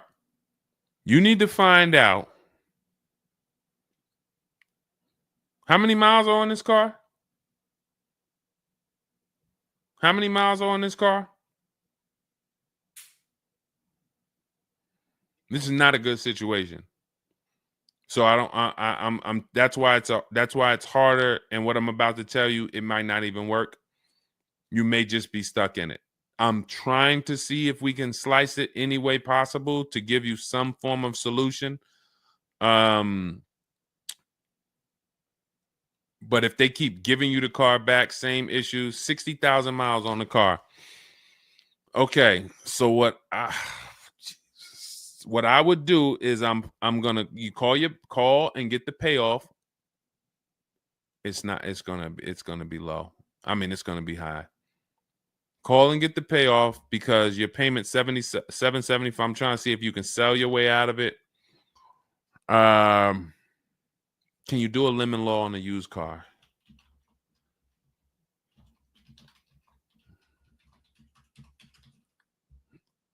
Let's see. Yes, some states have lemon laws that cover used cars, but the specifics vary by state. What state are you in? If they can't fix the same issue, but it's an aftermarket warranty.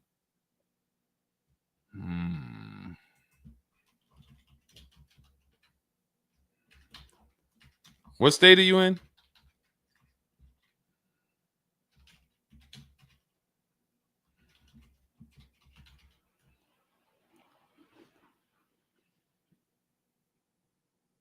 Maryland. Let me see. On a used car, Maryland. In Maryland, the lemon law primarily focuses on new cars or lease cars. Nope, that's not going to work.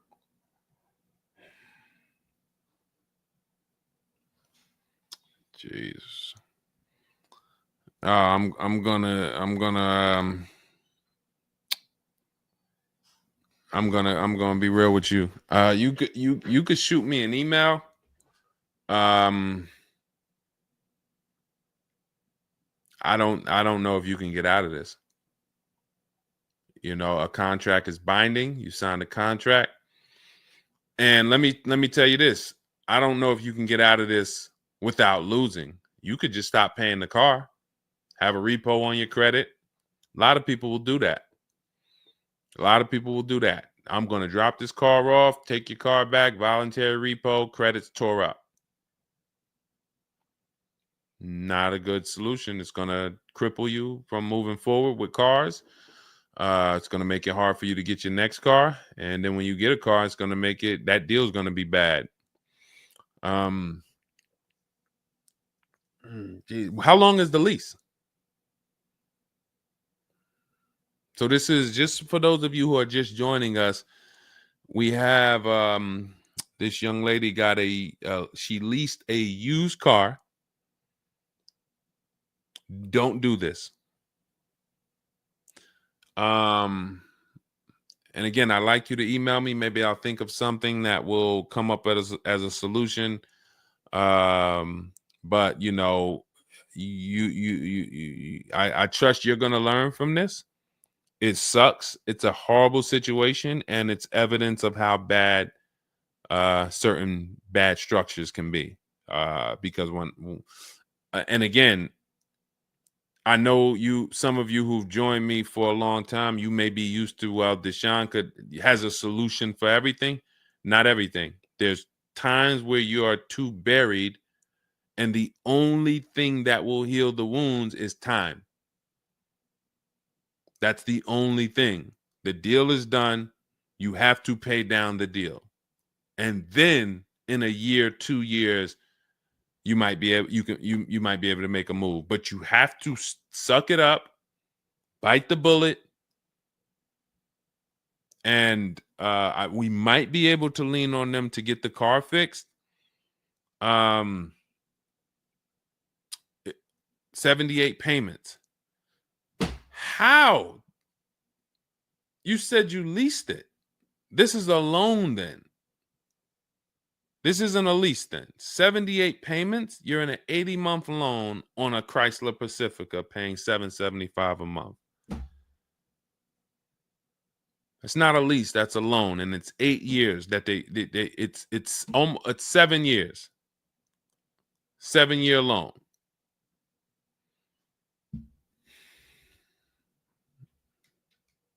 I mean, this is why I do what I do. You know, like, I don't want you thinking, okay, maybe you don't sign, maybe you don't make a mistake that is this serious, but this is cars. When I'm breaking down these big numbers and I'm throwing out these big numbers, oh, this is a $4,000 mistake. Oh, if you don't do this, yep, you're looking at about $4,000 or $5,000 you're gonna leave on the table. You take a loan that's too long, yep, you're gonna overpay by probably about $4,000 or $5,000. That might sound like nothing to you, but how I'm telling you based on me being in dealerships and seeing situations where I'm like, you made a lot of mistakes. You combined all the mistakes and you made them. So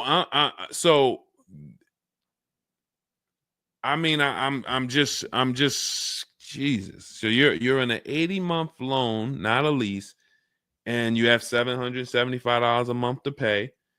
You are. So that means that loan, just to give you an idea of how much you've paid, you've been charged for this car. It's $775 a month times 80 is $62,000. So we're paying $62,000 over 8 years, over almost 8 years, or almost 7 years. Wait, 80 months, not 84. So yeah, almost 7 years for a Chrysler Pacifica. So we can't trade out of it. We can't sell our way out of it. That car is probably worth $20,000 at best. 2021 Chrysler Pacifica, 60,000 miles on it. That car is probably worth $20,000. But they charge you're going to end up paying $60,000 for it. Jesus.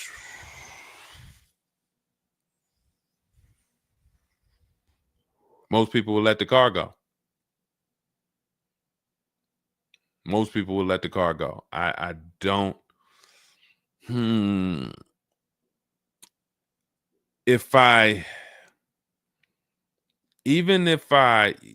you run your negative equity, that is exactly what it's saying. 62,000. It's exactly what it's saying. $62,400 to be exact, including the $2,000 down payment.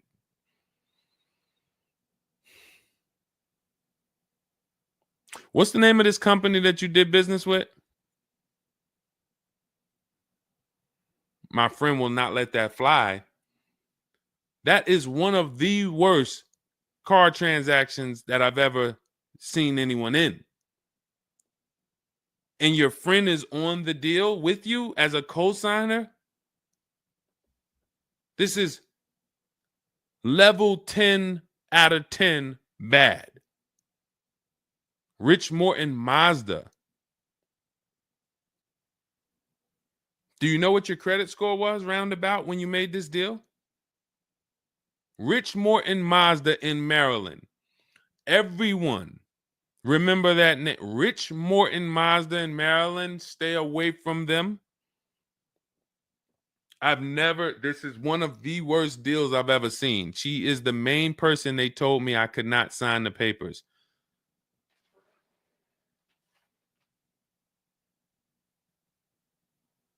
Oh.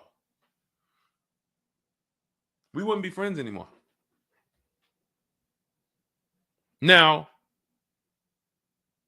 here's the truth. Nobody pulled the wool over anybody's eyes. We looked at these numbers. She didn't say to you, wait, these numbers look crazy. I'm not signing them. You're not getting this car. Both of you went in there and signed these deals. So let's I'm not even going to say she's the friend, but nobody's going to say, well, y'all tied me up and held a gun to my head and made me sign those numbers, and y'all didn't even read those numbers to me. So, but, jeez,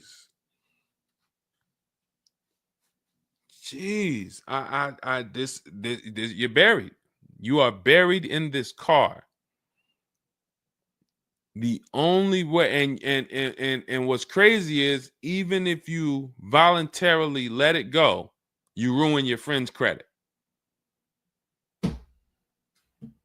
Because she's the one who signed for the car. Bad, everything bad.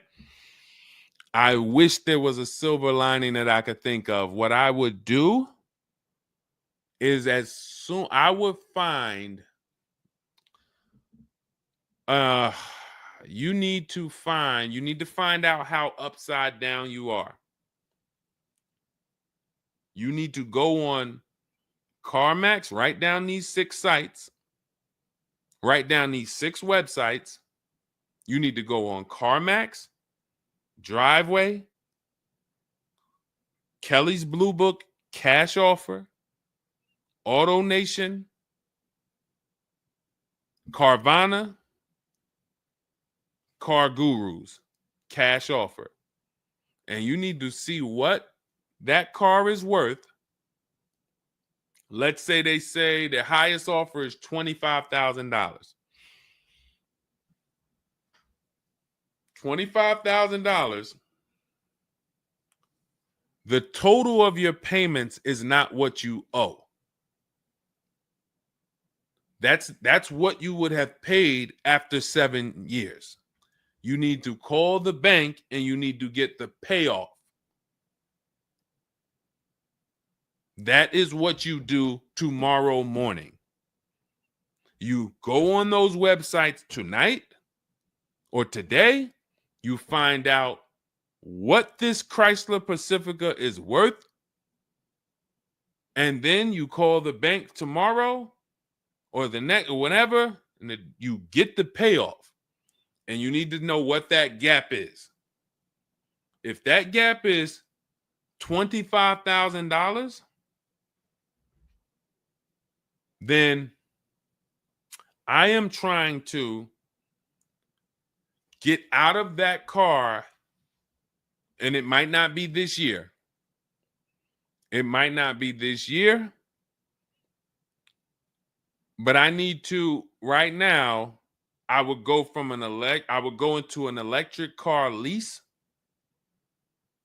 where I could get, like, there are certain electric cars, and if I was shopping them, I would choose a bunch of them that were 50. I mean, I got a couple people who've gotten Like Val, she just got her electric vehicle. Some of these electric vehicles people are saving. This is a 1.16, but even going back to Zafrina's first deal, she got an electric car and she probably got like close to 17 grand off the car. Milligan, I always use Milligan because she got one of the biggest discounts ever using what we use. It's an electric car, but she got, where's Milligan? I got to label these better, Dolan. Remind me I got to label these better because I cannot just cycle through these. Sean got 20 grand off. The reason why you need a car that when you shop your deals, you need like $30,000 off the price of the car. And because right now you're paying a high payment and the car is worth nowhere near what you're paying. So as you pay $775 every month, you're paying it towards an asset that is worth nowhere near what you're paying. You also need to find out if you have gap insurance. So I'm going to give you those 2 homework assignments. And then the next time we're live, you jump on the show and you tell us what you did. Those 2 homework. Find out if you have gap insurance. And then you need to get your payoff and go on those websites and get the cash offers and find out what the gap is. Because if the gap is $25,000, then what I'm doing is I'm shopping. If you listen, you get, before I tell you to get the book so that you can shop a bunch of different electric cars from home, you need to get $25,000 off the price of some electric car. While they still got the rebate, while they still got the incentives, those incentives are going to go away. When do the electric car incentives go away? Let's see. Hold on.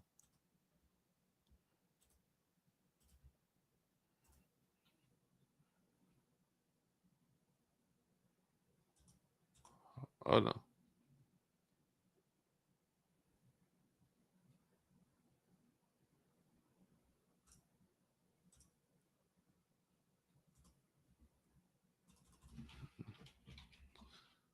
When do EV incentives?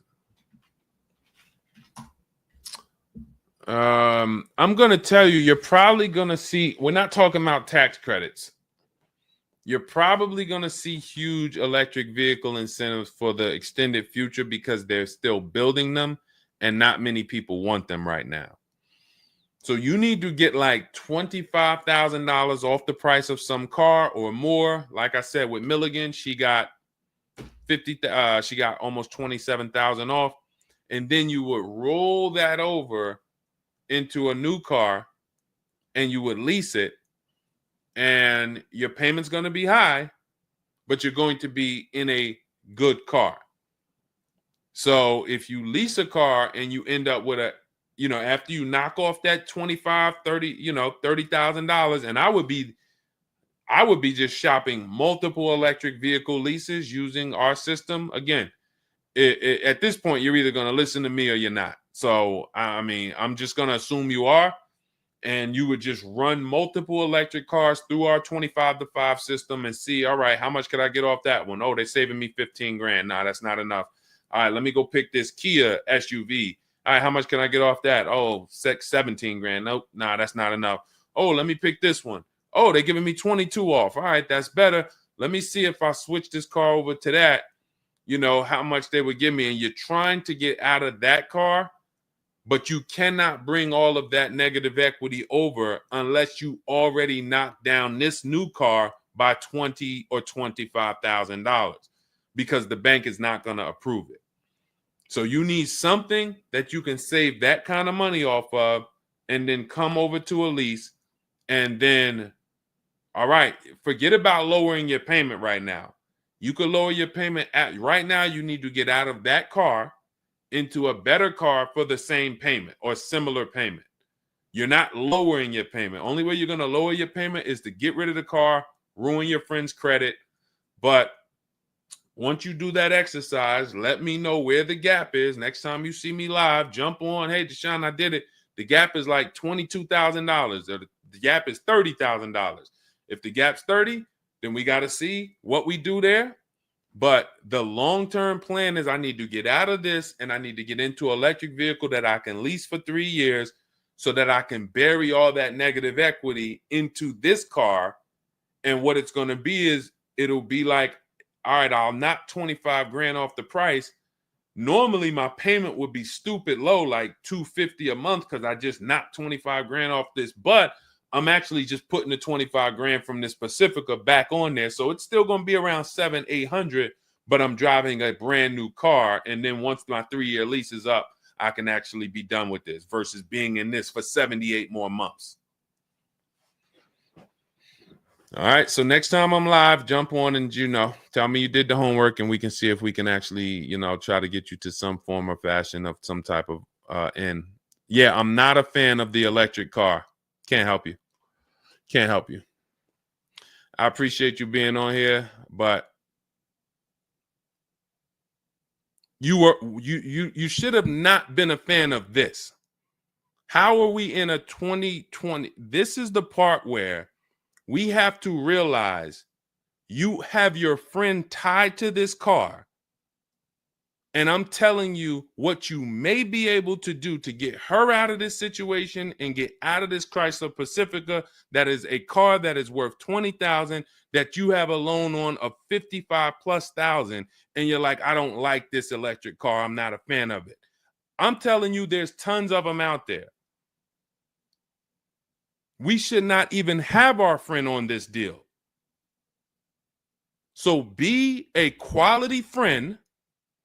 Don't be like the people who will come into the dealership, put their friend on the credit, on the credit. Hey, can you sign for me? I had one girl that would come in and she had her mom on one car, burned her mom, and they had somebody else from the church coming in here to sign for her to get another car because she burned her mother's credit.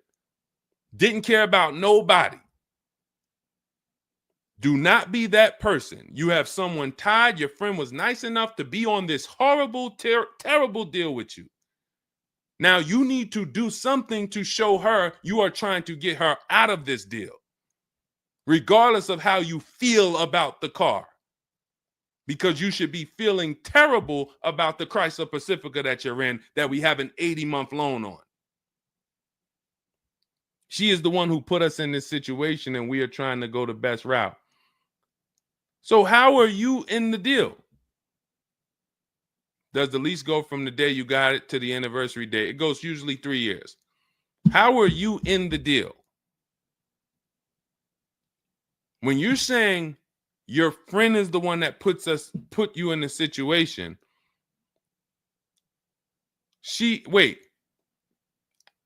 in one breath you're saying, believe it or not, she's the one who encouraged me to get it. And then in another breath, you're saying she's the one who put me in the deal, who put us in this situation.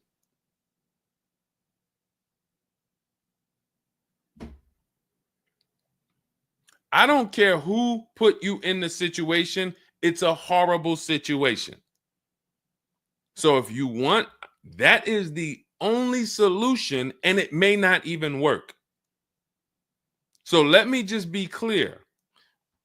Lots of people on the show, they seem to be very interested in your story.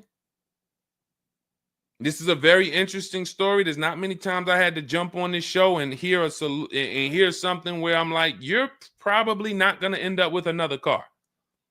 You're probably going to be stuck in that car for at least 3 years, paying down the balance because you owe too much on it.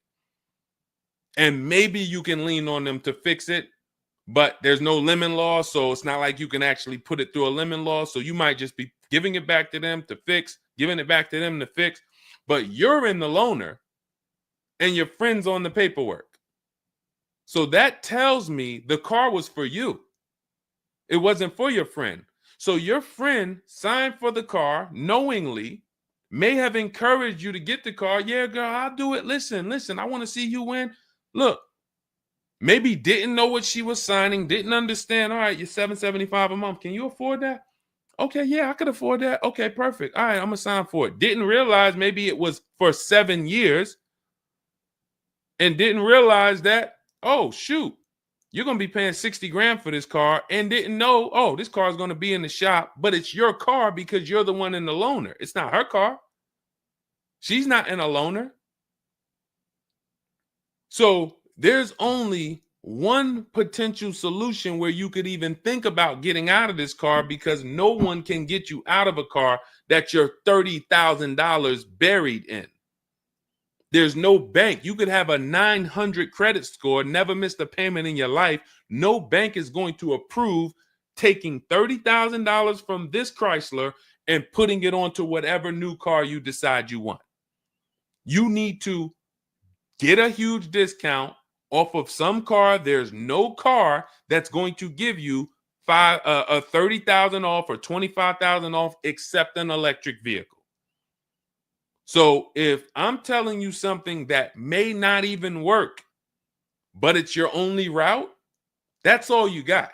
You want to come up with something else, repo the car, ruin your friend's credit, I got nothing to do with that. My only job is to try to provide and advise a solution to when people tell me, this is my situation, this is my goal. Normally people have 2 or 3 options. You have half an option. Like, you ever play spades? 1 and a possible, 3 and a possible. You have none and a possible.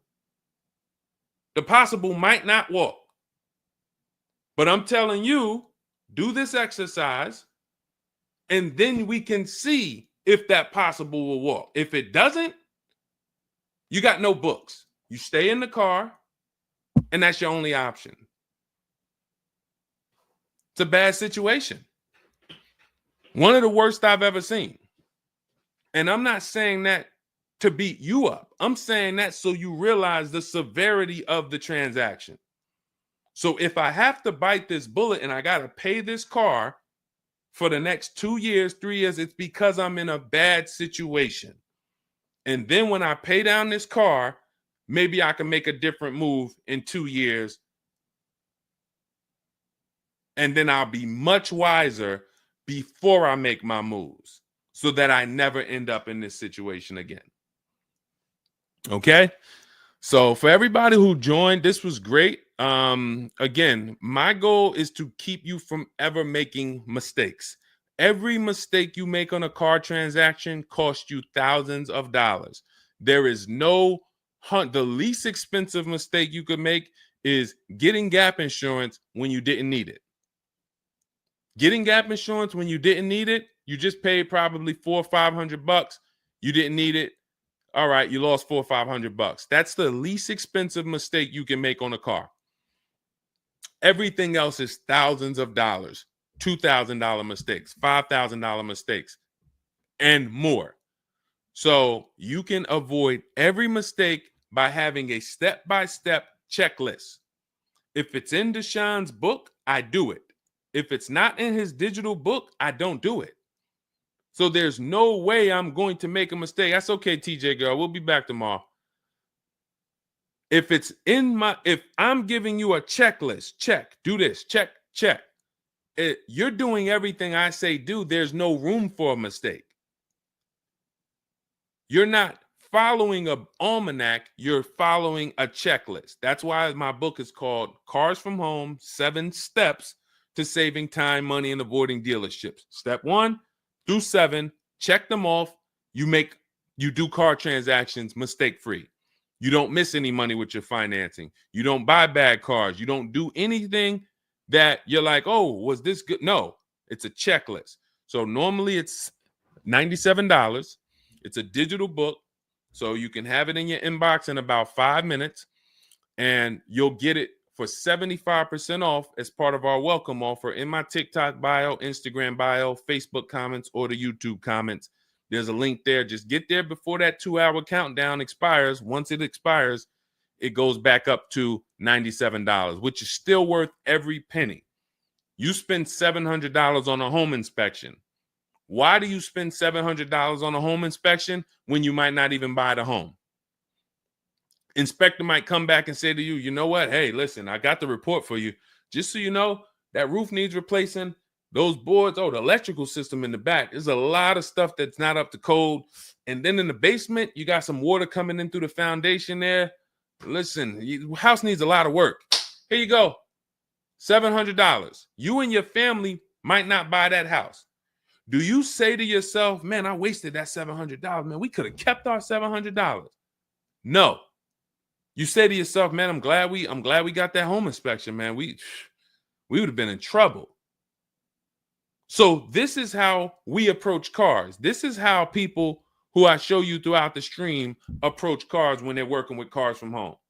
They're like, I want to make sure that if I can spend $24 and get Deshone's book, and that is my form of a home inspection, that's me guaranteeing I don't make a bad move, then I'm going to go spend that. And if I miss the $24 price and it's $97, then I'm going to go spend that to make sure I don't go out here and make a $5,000 bad decision.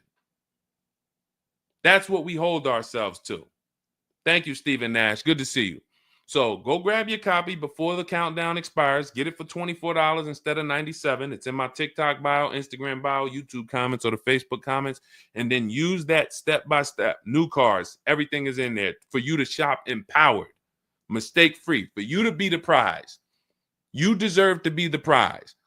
There is nothing else that you would spend $10,000 or $50,000 on, or some of you are going to get a $100,000 car. There's nothing else that you would go in spending that money on, and you wouldn't feel like you're the prize. You wouldn't go into the mall to spend $40,000 and say, y'all better get the velvet ropes. If you went into the mall to make a $40,000 decision, you'd be, hey, close this store down. I'm about to spend $40,000. You'd be bringing champagne out. All right, close the velvet ropes. Where's the velvet ropes? Everybody stay outside. This person's about to spend $40,000. But a $40,000 car, you go in and you'll take the mistreatment. You'll leave buyer's remorse. Not anymore. When you make the decision to get your book, follow these steps, you are mistake-free. You'll save all the money. And then when you drive off in your car, you feel like you're the prize. This dealer won my business. That credit union, that bank won my loan. This deal, buyer, Carvana, CarMax, Driveway, they got to buy my old car because they put the best bid up. Everybody won a bid. And that's how I know I won, because everybody competed for my business. I didn't beg none of you for anything. That's how we do. So go get your book. And if you want to get started and you're like, Deshone, you know what? Is there anything I can get started for free? Because I'm just getting to know you. I don't really know you yet. Now I want to see, then go grab my free cheat sheets.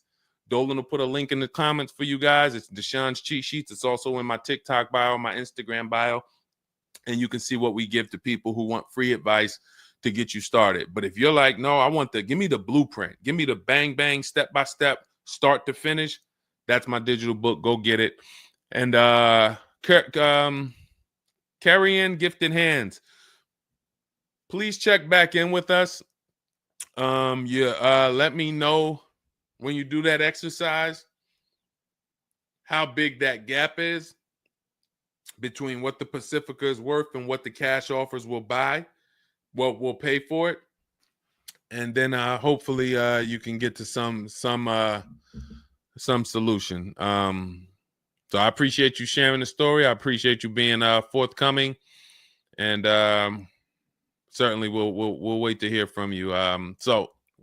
Thank you everybody for joining us. We've been on here for almost 2.5 hours. It was a longer show, but I hope you all got a lot out of it. We talked a lot about all different things. Yeah, that's Denzel on the bookshelf. Absolutely. I got a lot of people on the bookshelf. I got Lucille Ball on the bookshelf. I got Miss Harriet Tubman on the bookshelf. Mr. Marcus Garvey. Who knows who that is?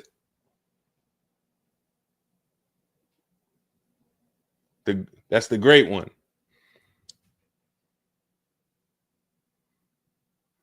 Y'all know what it is. I only have the greats around me. Alexis Chu, you don't know who that was? Who could tell Alexis who that last person was? Man, you better get up on the honeymooners. Yep, that was, yes, TJ girl. Yep, Jackie Gleason. Yep, that is right. The great one. So yeah. So yes, so it was a pleasure. We'll be back. We'll be back for another show. When you see us, jump on, get your questions answered. For those of you who have my book, I want to thank you. Shout out to I saw a couple people say they grabbed their book and they were using they were ready to use it. I would get the paperwork through email, never received it. I need your help. I bought 2 brand new cars. I was told I would get the paperwork by email, never received it. So call the dealership. Call it. You bought 2 brand new cars. You said you would get the paperwork by email. You never received it. Call the dealership and, hey, where's my paperwork? Ask for the finance manager. Where's my paperwork? That's what you do.